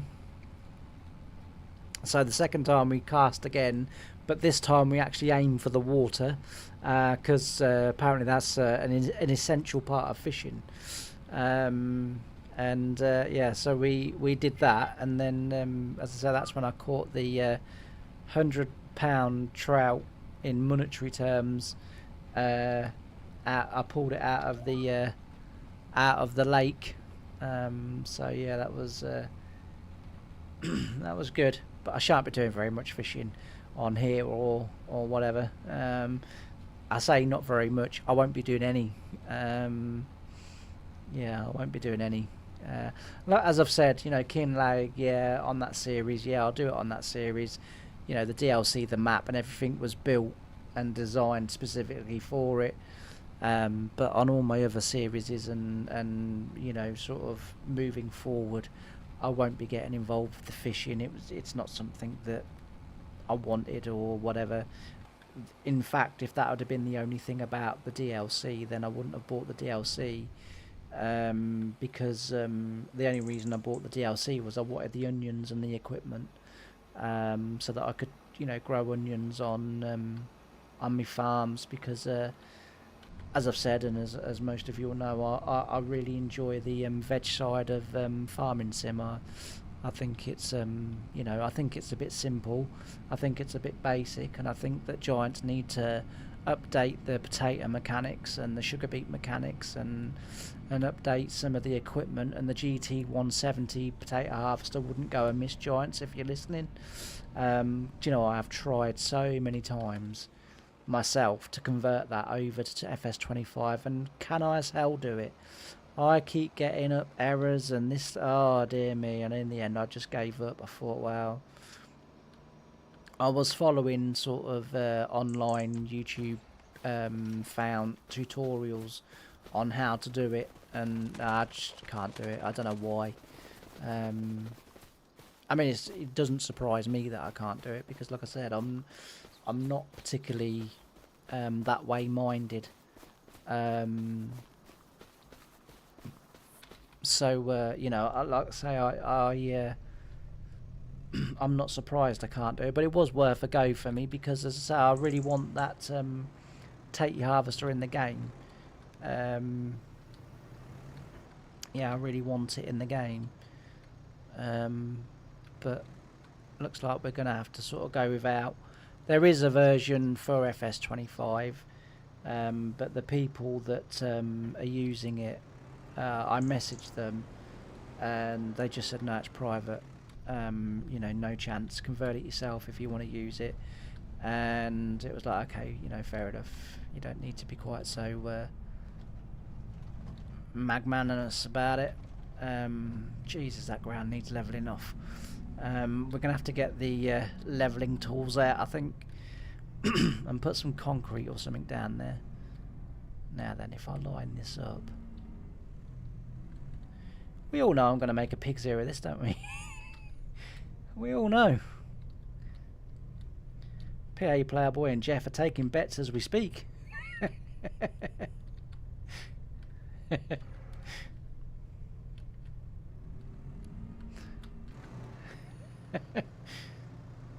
If you are, my money's on me cocking it up.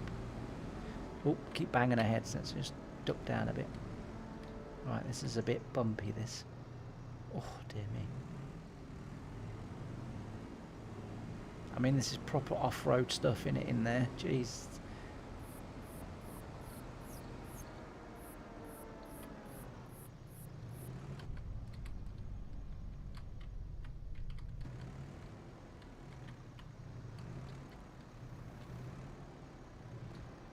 Now then.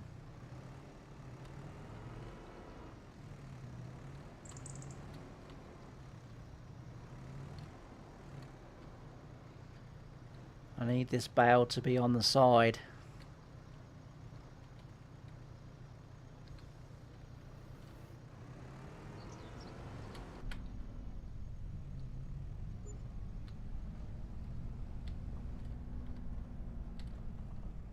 I mean, look at that. Jesus, that is a hole, isn't it? Crikey. Oof. To be fair, actually, that's about the size of our potholes on our roads where I live. I went to, as most of you will know that see the shorts and the video that I put up, I went to PX Farms in June, was it? I think June, July time, and oh my god, the potholes on their roundabout was unreal. Absolutely unreal, and I ain't getting that on there. Nope.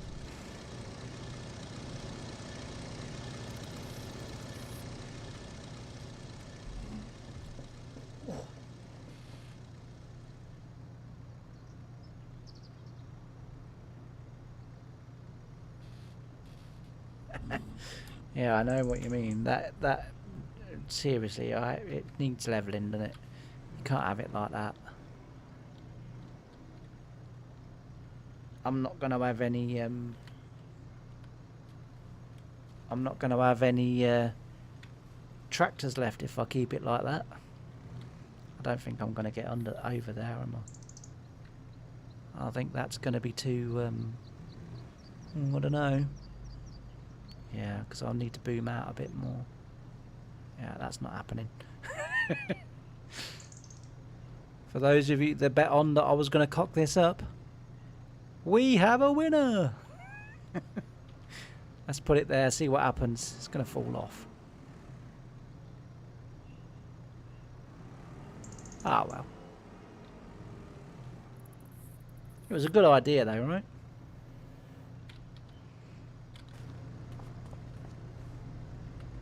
It was, as I say, it was a good idea.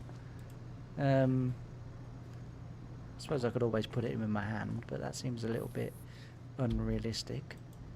That Superman Jim that grew up next to the same nuclear plant as the trail can lift a bale. But, yeah, never mind. Oh. Shall I look behind me? I crashed. Right, here we go. I mean, look at that, is bad, isn't it? But like I say, that is the state of our roads where we live. I might have to do a video, actually do a drive out and then a walk out to where I live and show you some potholes. Where I live, when I'm not too far from the river, and the road going along the river, honestly, is, well, one side is probably a metre higher than the other side of the road, and, or half a metre, probably a metre's a little bit too much of a stretch, but half a metre higher than the other side, as in the river side of the road has sunk to, like, as I say, be quite a lot lower than the other side of the road, and the potholes in it are absolutely horrendous. They really are bad.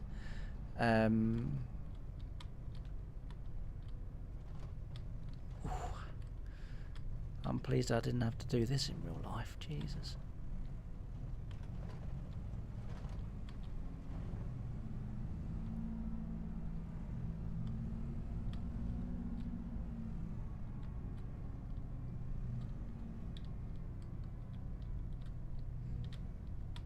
It's yeah, it's quite bad, so I might have to do a I've been thinking about for a while now doing like a sort of one day, like a Friday series called Beyond the Horizon, where I sort of go out locally and then sort of when the weather gets better I'll go out further afield, but there's more than enough locally to sort of talk about and sort of do like explain and show you sort of monuments that have, you know, sort of been around for you know, hundreds and hundreds of years where I live, and sort of tell you all about them and give the history and why they're there and, you know, why it's significant and stuff like that. But I've kind of sort of refrained from doing that, because I'm a sort of farming channel and I'm not too sure whether my audience would sort of kind of, you know, be into that. I know when I say audience, you know, but you know, I do have I have probably about 10 to 12 regular viewers of my videos, and I only say that because most videos that I have get to sort of about 10 to 12 views, so I'm assuming that as I say, it's probably near enough safe to say that it's probably the same 10 to 12 people that are coming back each day to watch the videos. But whether that would be something you know, you guys would be interested in, actually let's go in cab, it's a bit easier to see. Yeah, whether you'd be interested in that.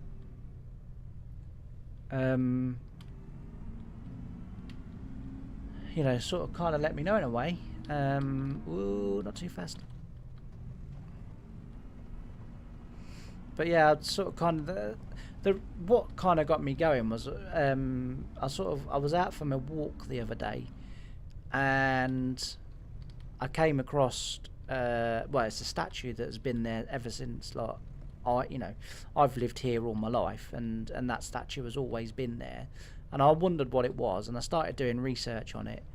Well, I knew what it was called, obviously, because everyone in the village knows what it, you know, what it's called and what it sort of is. But I wondered what it signified and what it meant, and I started to like read up about it, and it was like, bloody hell! And like, this is in my village. It was like, this is actually really interesting, and I sort of started thinking about, as I say, doing a series, and then I sort of started researching, you know, the local area, you know, with a radius of about sort of 20-30 miles. And I thought, bloody hell, you don't realise what's on your doorstep. I thought, that's really, like, all this is really interesting. I thought other people might be, you know, sort of interested in, and, you know, hearing about this and seeing it on videos. So kind of, you know, let me know. Do you think that would be good?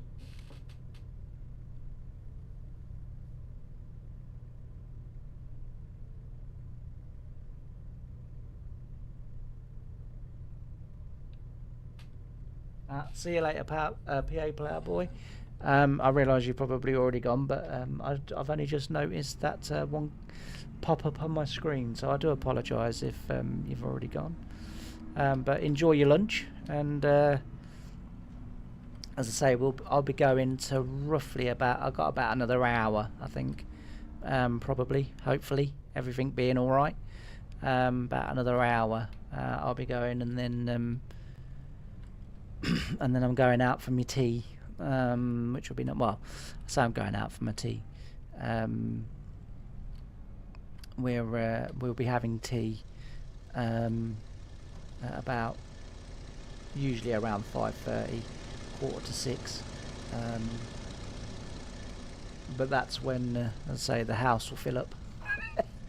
So, but yeah, we've had a good stream today. I think I started about 1:15. So I've done much better today. No, oh Jesus Christ, no one booked the TV today, so we was able to crack on. I don't know if I'll be able to just squeeze that in there. Do you know what? I will be able to just squeeze. Oh, I can't see it now.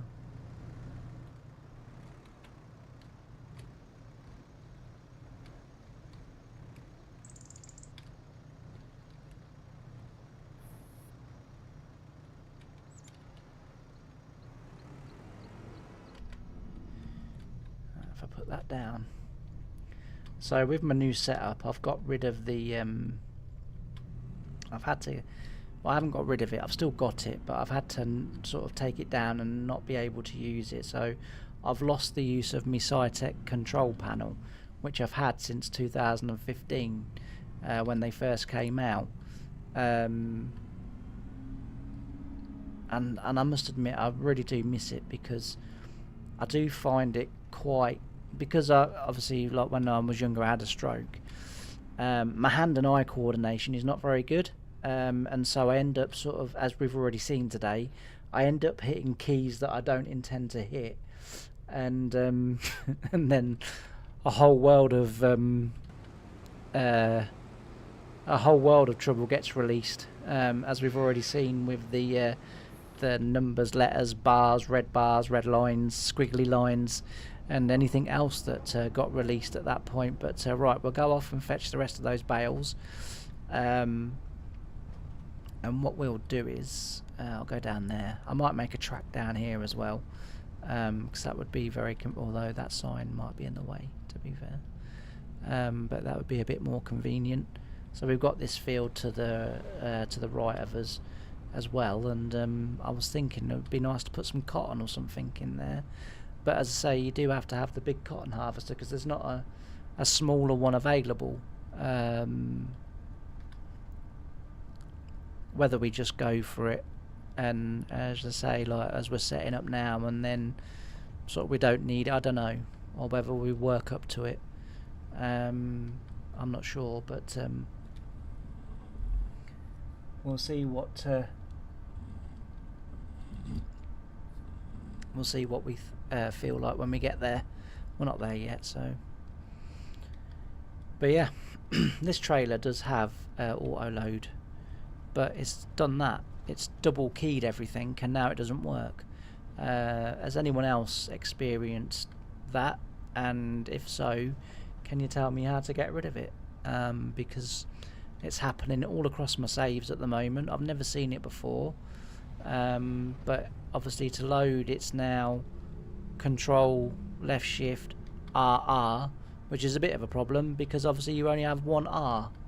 And if you press the 1R with the control and the left shift, it still doesn't load anything. It doesn't do anything. I don't know why it's doubled up on all of the letters. So yeah, as I say, let me know, because I don't have a clue what's going on there. One thing we will do is we will drive the trailer a lot nearer to the bales this time. Just to make sure that we don't have as much travelling.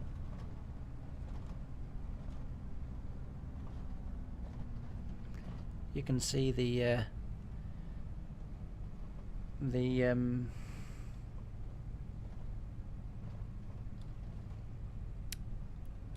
tyre marks from previous, although this forklift is starting to struggle now. Honestly, this machinery struggles far too much on dry land.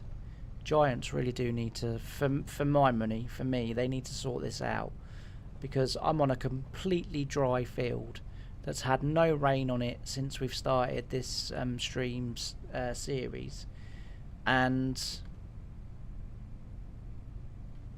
you know, it's like we're driving through treacle. It's honestly, it's awful. It's really not very well done. The only thing I can say, I'm glad I'm going to be coming down that hill with a full trailer, not trying to go up it. I think we might get stuck. It's an interesting point, actually. In Farming Sim, what do you do if you get stuck? I've never been stuck before. Is it possible to get stuck on Farming Sim? I don't know. It never was before, because the tractors just had the power to drive on the fields. I mean, that trailer, yeah, it's going to be slightly heavy, but bear in mind that forklift, what is it, 130, 140 horsepower? I mean, the bloody thing will pull a plough. Well, I can't see it ploughing much if it's struggling with a trailer. No, I don't know. Probably me just whinging again. Alright, we've got a set of 3 bales there. I'll try and get to the top and put it on level ground, otherwise we're going to have big trouble. So we'll put it at the top. We haven't got that much more to do. I'm hoping I should get these remaining stacks on the trailer. What I might do with these remaining bales is I might actually put them in that blue silo, because I think you can store straw in there, if I'm right. I'm pretty certain you can put straw in there, and we'll put it in there, and that should work a treat.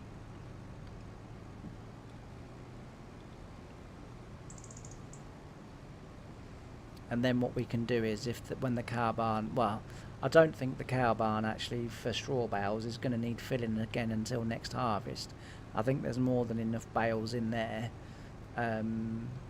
to you know, to see the year out until next harvest.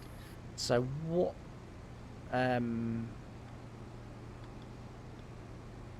I won't need to worry about rebaling them.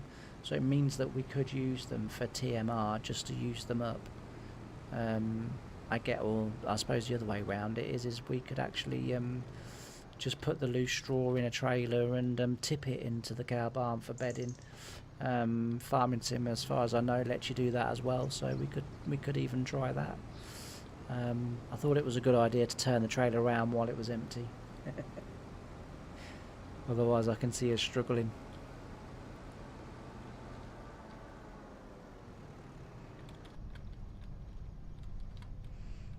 Alright, I'll just nudge them together.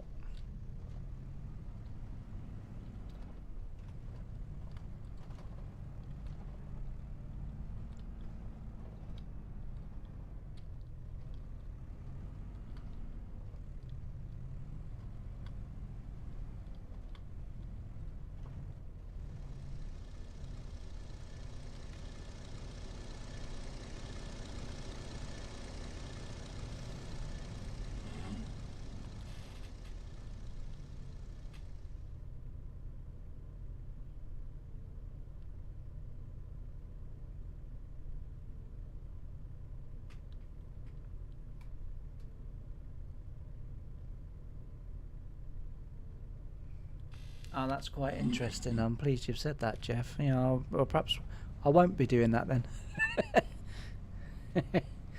Yeah, I'm pleased you've said.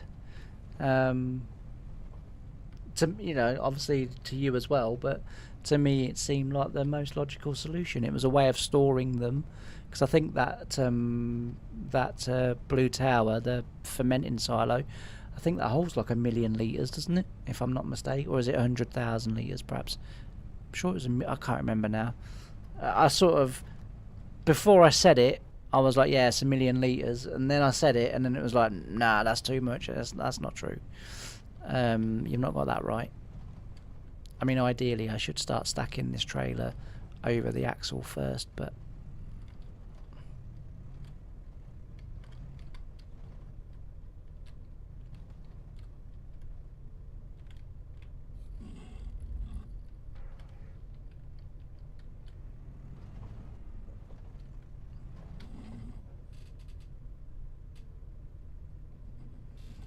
yeah, I thought so. I thought it was. I wasn't sure. It's just one of those things where you kind of like, yeah, I'm sure, and then it's like, am I? I think I might have got that wrong. I think I might have got a bit excited. But yeah, so as I say, we. But yeah, I'll just I suppose I could. I don't know. I was going to say I suppose I could keep them on the trailer, but then that kind of screws the trailer then for when I want to collect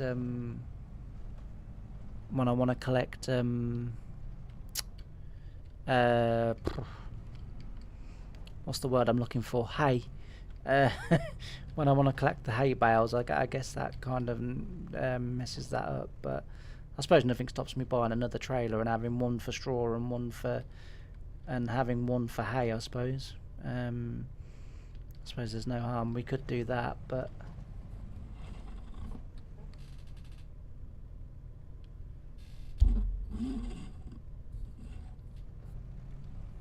yeah, a million of each. That's what I thought it was, and then I suddenly started to doubt myself really badly, and and started to retract quite quickly, as you probably heard. But yeah, no, I thought it was. I mean, that is actually quite good in it. You know, it's quite impressive. But I don't know what that would turn out in terms of tons or whatever, or how realistic, so to speak, that would be. I don't know what the conversion would be.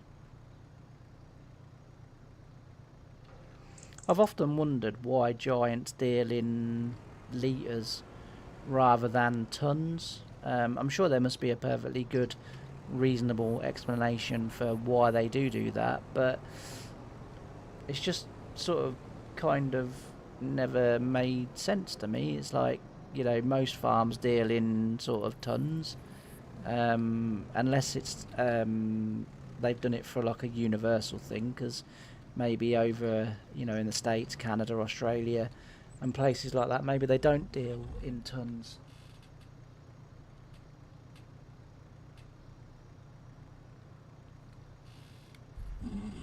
Yeah, that might be a good idea actually, to put a bale barn up and do it like that. Yeah. Excuse me.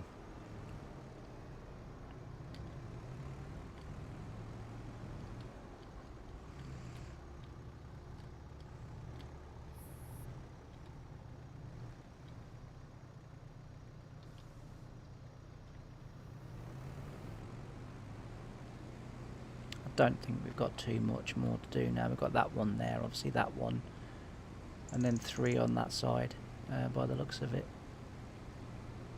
Oh dear me, come on. This is stubble on hard ground. You know, the tyre deformation should only really come into effect when the ground's a bit wetter, because tractors don't dig into the ground like this when it's dry. Oh dear, I've got a twisted bale there. Don't know what happened there.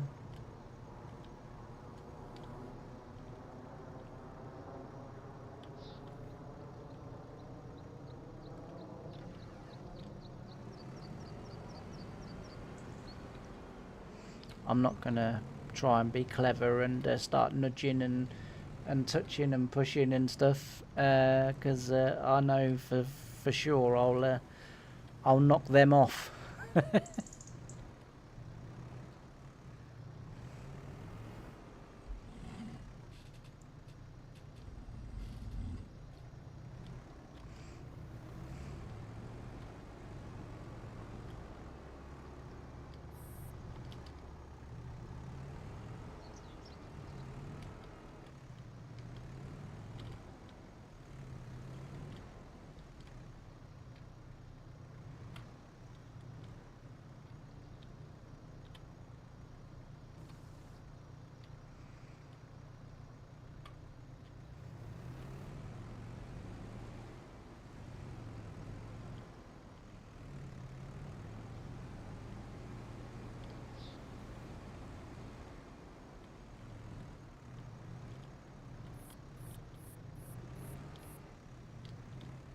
That wasn't intentional.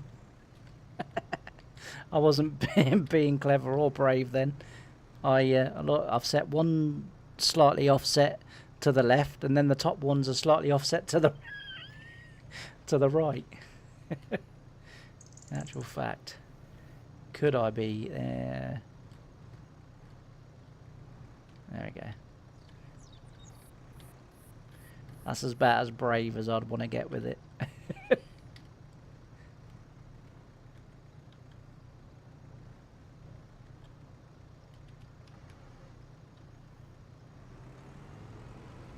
Well, that wasn't a bad job, even if I do say so myself. That was alright. Alright, I don't think we've got any in that corner.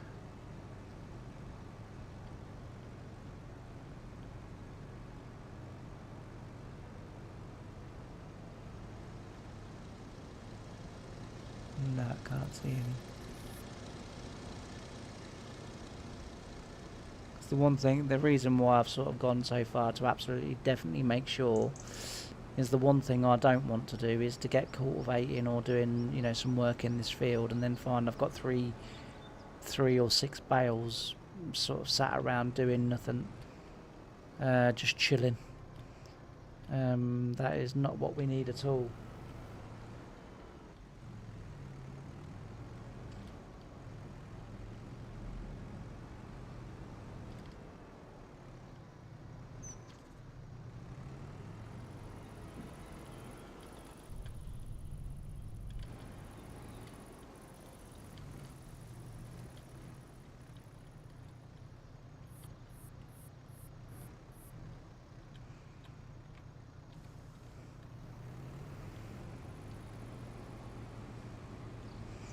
I'm fairly certain these 4 piles will go on. It will remaining because we've got obviously got one in our clutches now, but hopefully the 4 remaining piles should go on. I think they will do. In fact, actually, it might just work out just right. And we can also boom up as well if we need to, and put another pile on top. So I guess there's always that as well.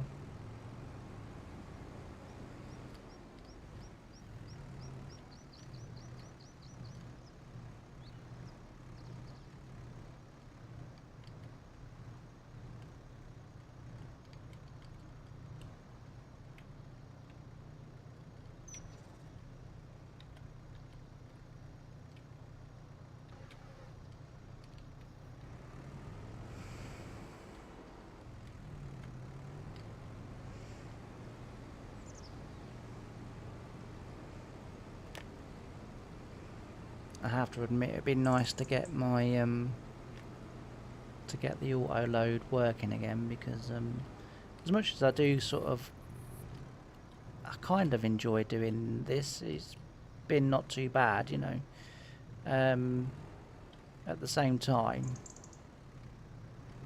actually, could you, or are you meant to?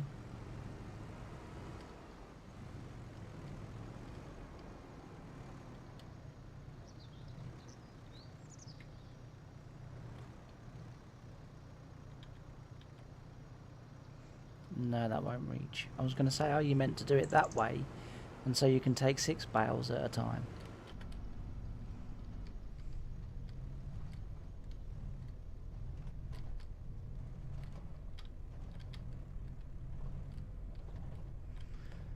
I don't know, but no, you're not.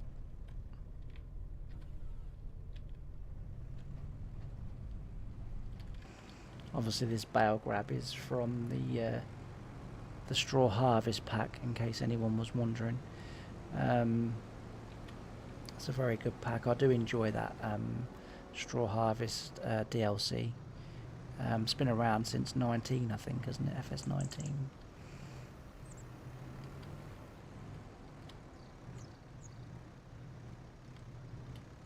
My only worry that I've kind of got is that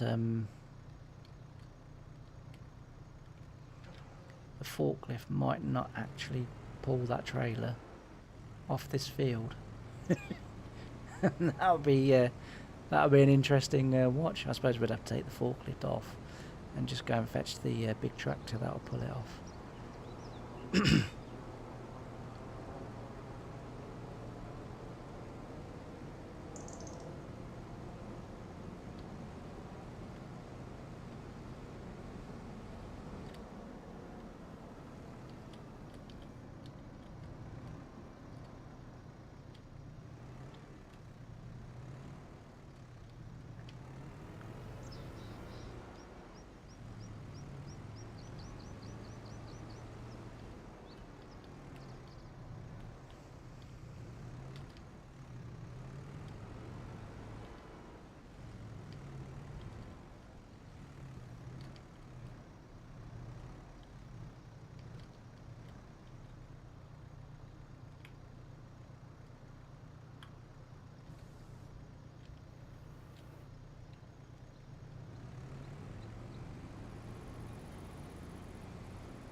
How do you mean reloading, Jeff? Do you mean taking it into the store and doing it again, customizing it so that it sort of reloads it that way, or selling and then...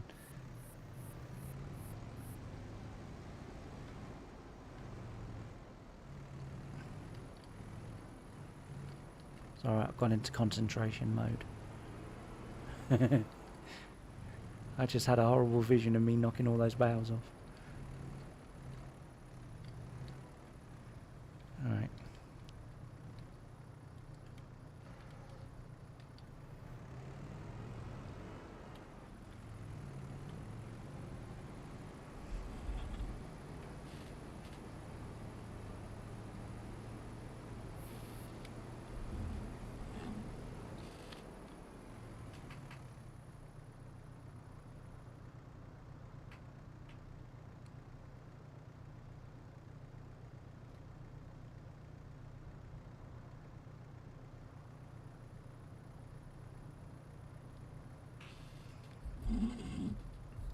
Yeah, so as I say, it's not only that trailer that's doing it, it's any auto load trailer at the moment. And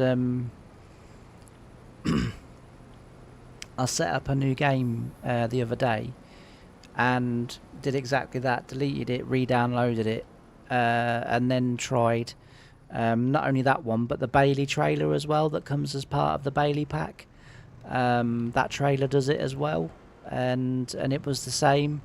And funnily enough, that Bailey trailer, when that started happening, I think it was a day or two later, that needed an update, and I updated it, thinking and hoping that that would get rid of the problem, and it didn't. The problem's still there. The problem's there for any auto load trailer that I've got.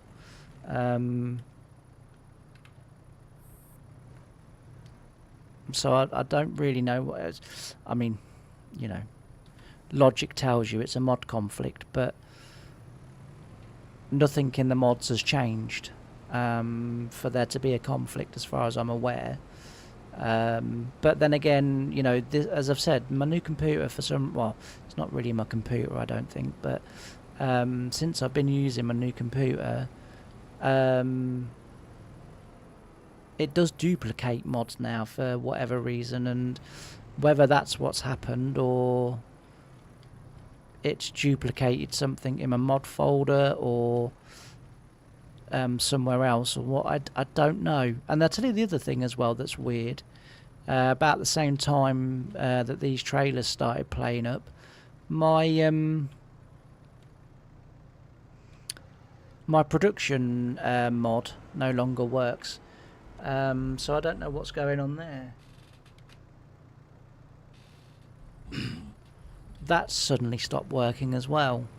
All I was using the production mod for was obviously just to speed up the factories just a tiny bit, because you know, they are a little bit too slow for me in terms of gameplay ability, and I didn't want them sort of, you know, quicken so that you put your peas in and then 30 seconds later the whole lot's been processed and you've got, you know, I accept there is a bit of a wait time, but I just feel that the standard time for the factories is a little bit slow, and it could do with just sort of you know, speeding up slightly. But so I, you know, that's, say that mod sort of stopped working roughly the same time that the trailers and different things started to sort of play up. So I don't know whether that's something to do with it or not.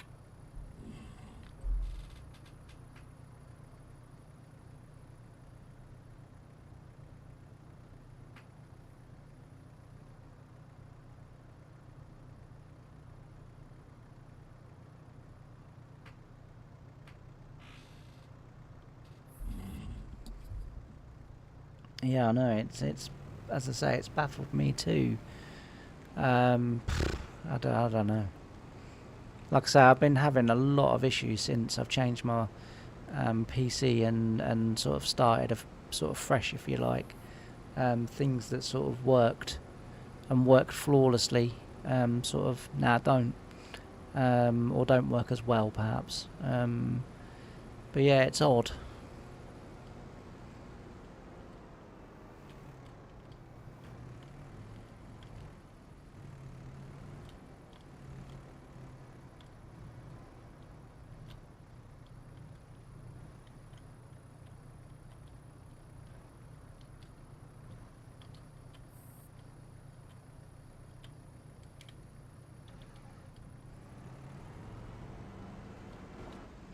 I'll tell you what, the boy ain't done a bad job there, has he? I'm quite proud of that, to be fair. I know I cocked up the middle two, or the middle three, I should say. Can't count the middle three, but on the end three now, by the looks of that. But otherwise, that's a pretty good job I've done there. Even if I do say so myself, especially for some of the, and Jeff will know what I'm talking about here, from the 1950 series when stacking the round barrels in the early years, or in the early few videos. What on earth's it doing? Oh, it's because my hand's catching the is it the space bar? Yeah. But yeah, not a bad job. I'm quite proud of that, to be fair. Let's just see if now it'll pull it off. Will it pull it off the field? Let's hope so.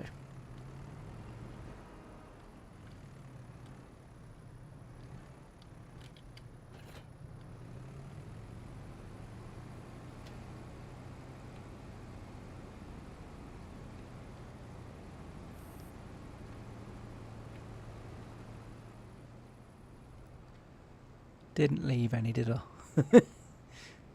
Like I say, I'm fairly certain we're going to come back cultivating or drilling in this field, and we're going to find a random 3 to 6 bales just sort of tucked neatly in the corner, you know, where I've... Oh dear me.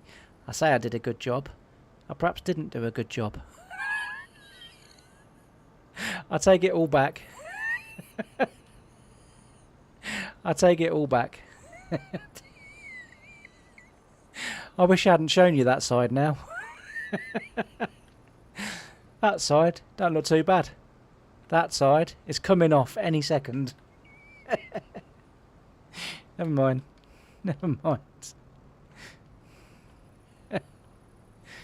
Oh dear me. You got to laugh, ain't you?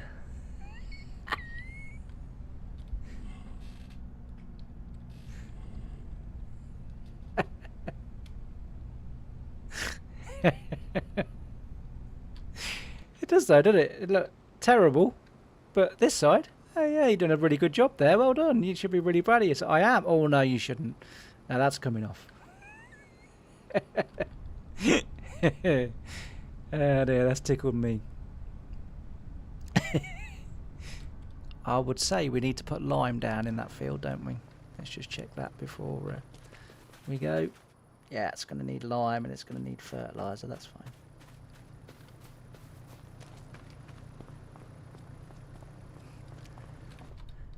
That's fine, we can do that. So that reminds me, actually, that's the next thing we need to buy then. We need to buy a fertiliser spreader. Lime spreader, sorry. In terms of fertiliser, I haven't got weeds turned on. I know that's very lazy of me, but I haven't.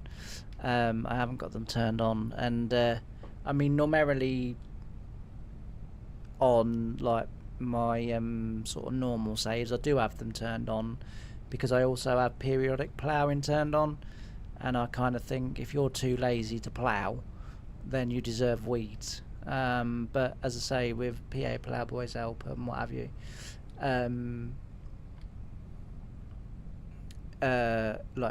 saying they don't plough it in the States much, then I sort of did it.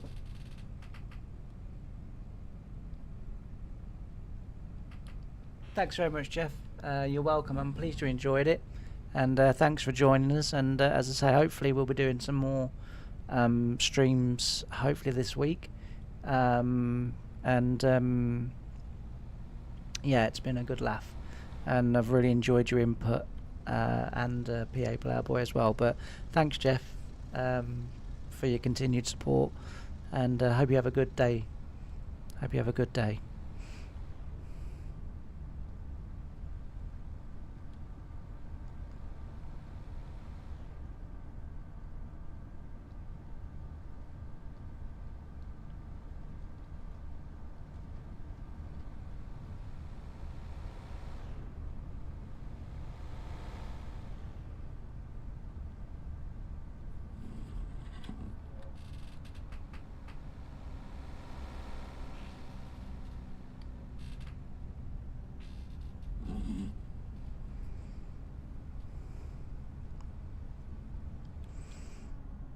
Right, what we'll do is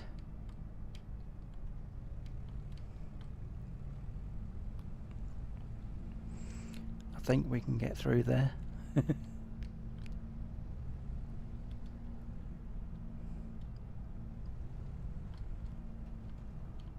We'll look around and see if we can find somewhere suitable to put down a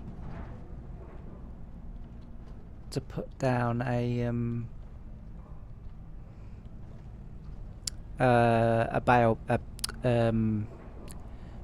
barn. Yeah, just here will probably be fine, to be fair. Right, let's have a look, see what we've got. What is that?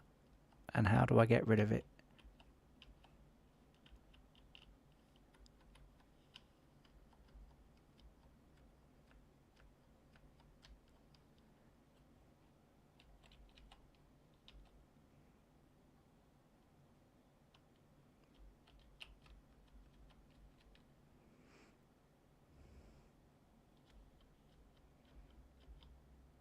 Ah, there we go. That's done it. I have no idea what all that was, or what I pressed to get that up. Anyway. We're free. We're free from it now. Alright, let's have a look. Is that a bale barn? Yeah.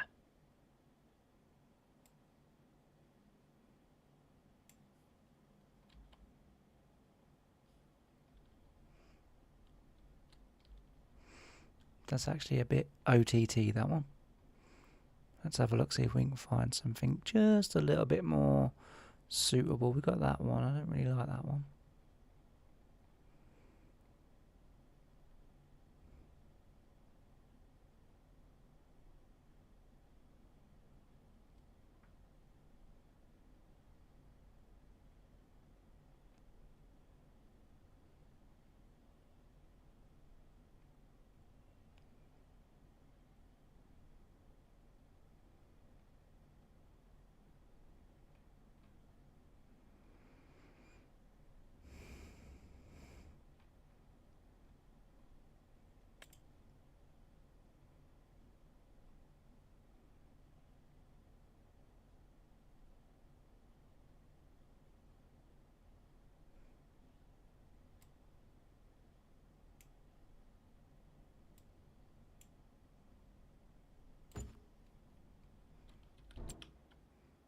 We'll use that one.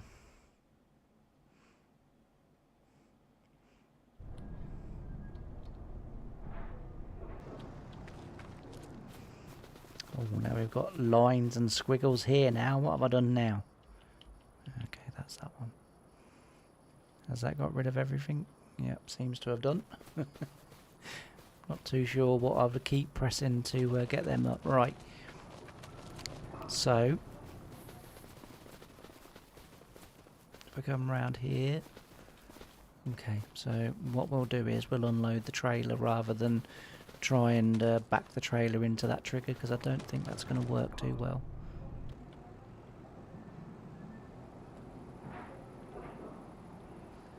I'll give it one go. I'll give it one go.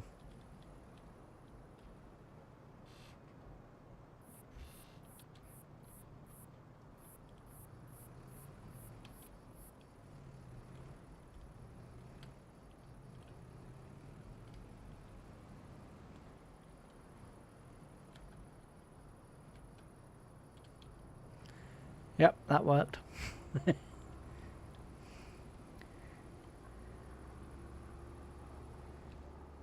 That worked a treat.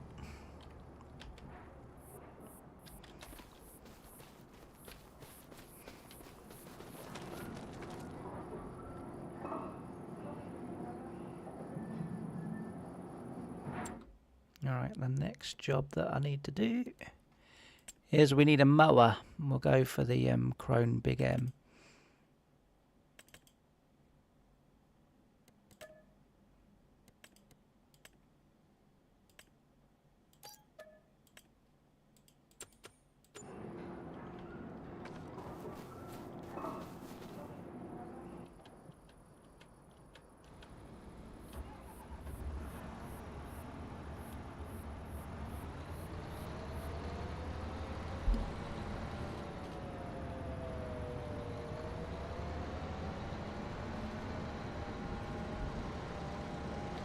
Whoops.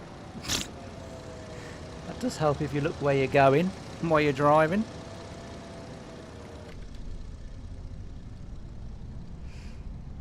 Yes. It will definitely help to be looking where I'm going while I'm driving. Right, let's get going.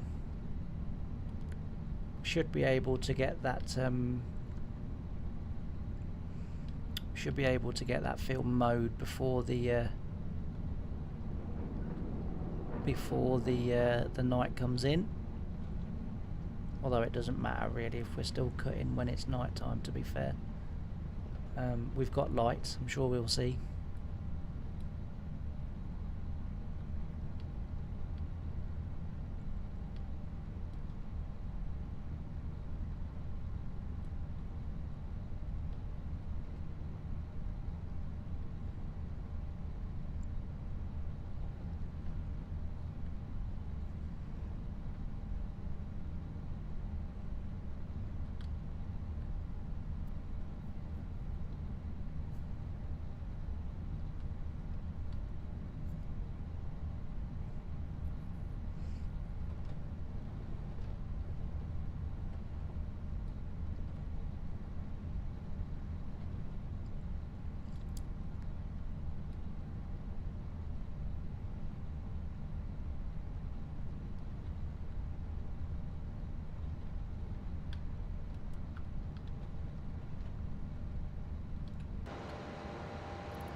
Welcome back, PA Ploughboy. Hope you had a good lunch. I meant to ask you actually earlier what the weather was like where you are. Is it fairly similar, or have you got I mean, if you've done your last bit of spraying today, can't be too bad.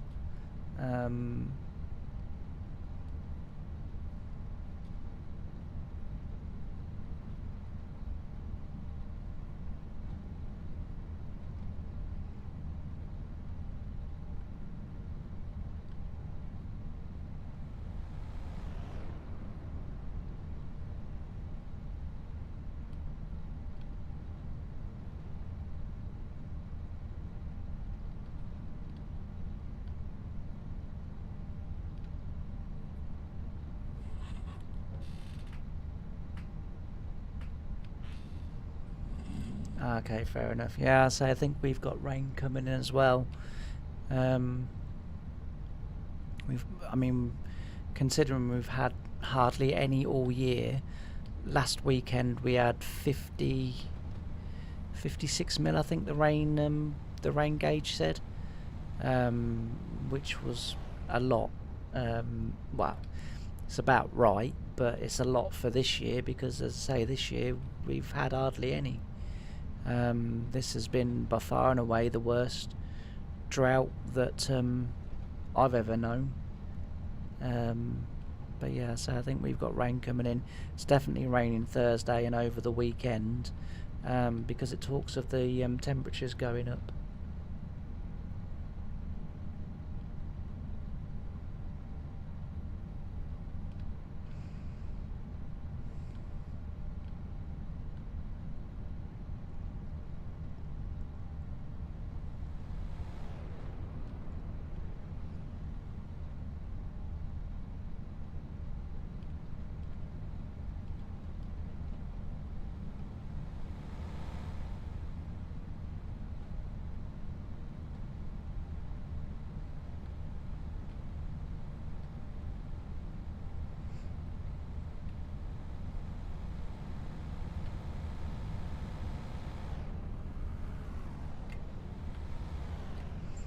I thought he was trying to come by.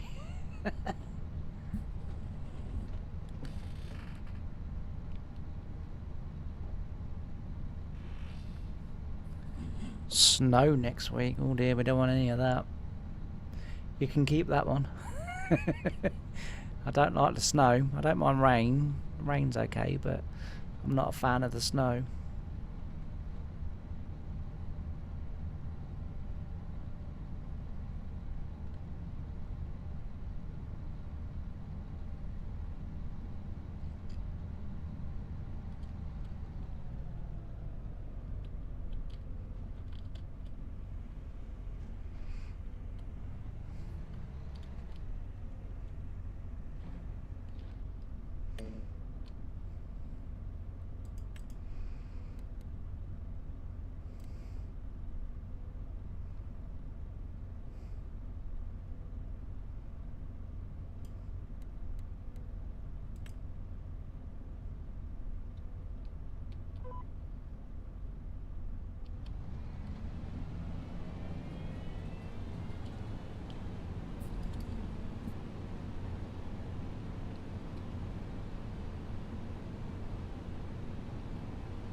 Right, I've gone quiet because I can't remember what key it is to change the work mode.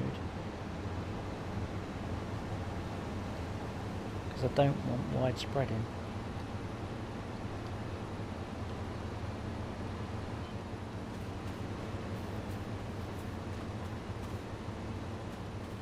Is that widespreading, or is that actually putting it into a swath?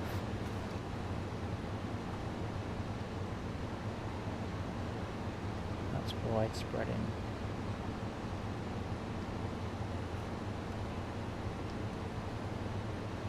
There we go, that's what we want. That's better.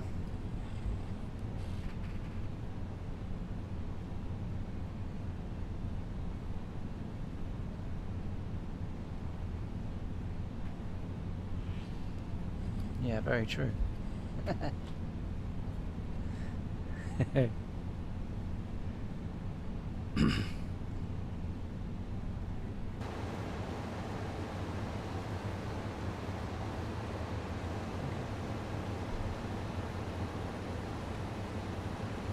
Right, everybody, I am going to have to love you and leave the stream here. I have been summoned for my tea. So I thank everyone ever so much for joining and joining me this afternoon and commenting and joining in. I've really enjoyed having everyone's company and everyone chatting and leaving comments. And I'll see you again, hopefully maybe later this week, if not next week. Thanks ever so much. Bye for now.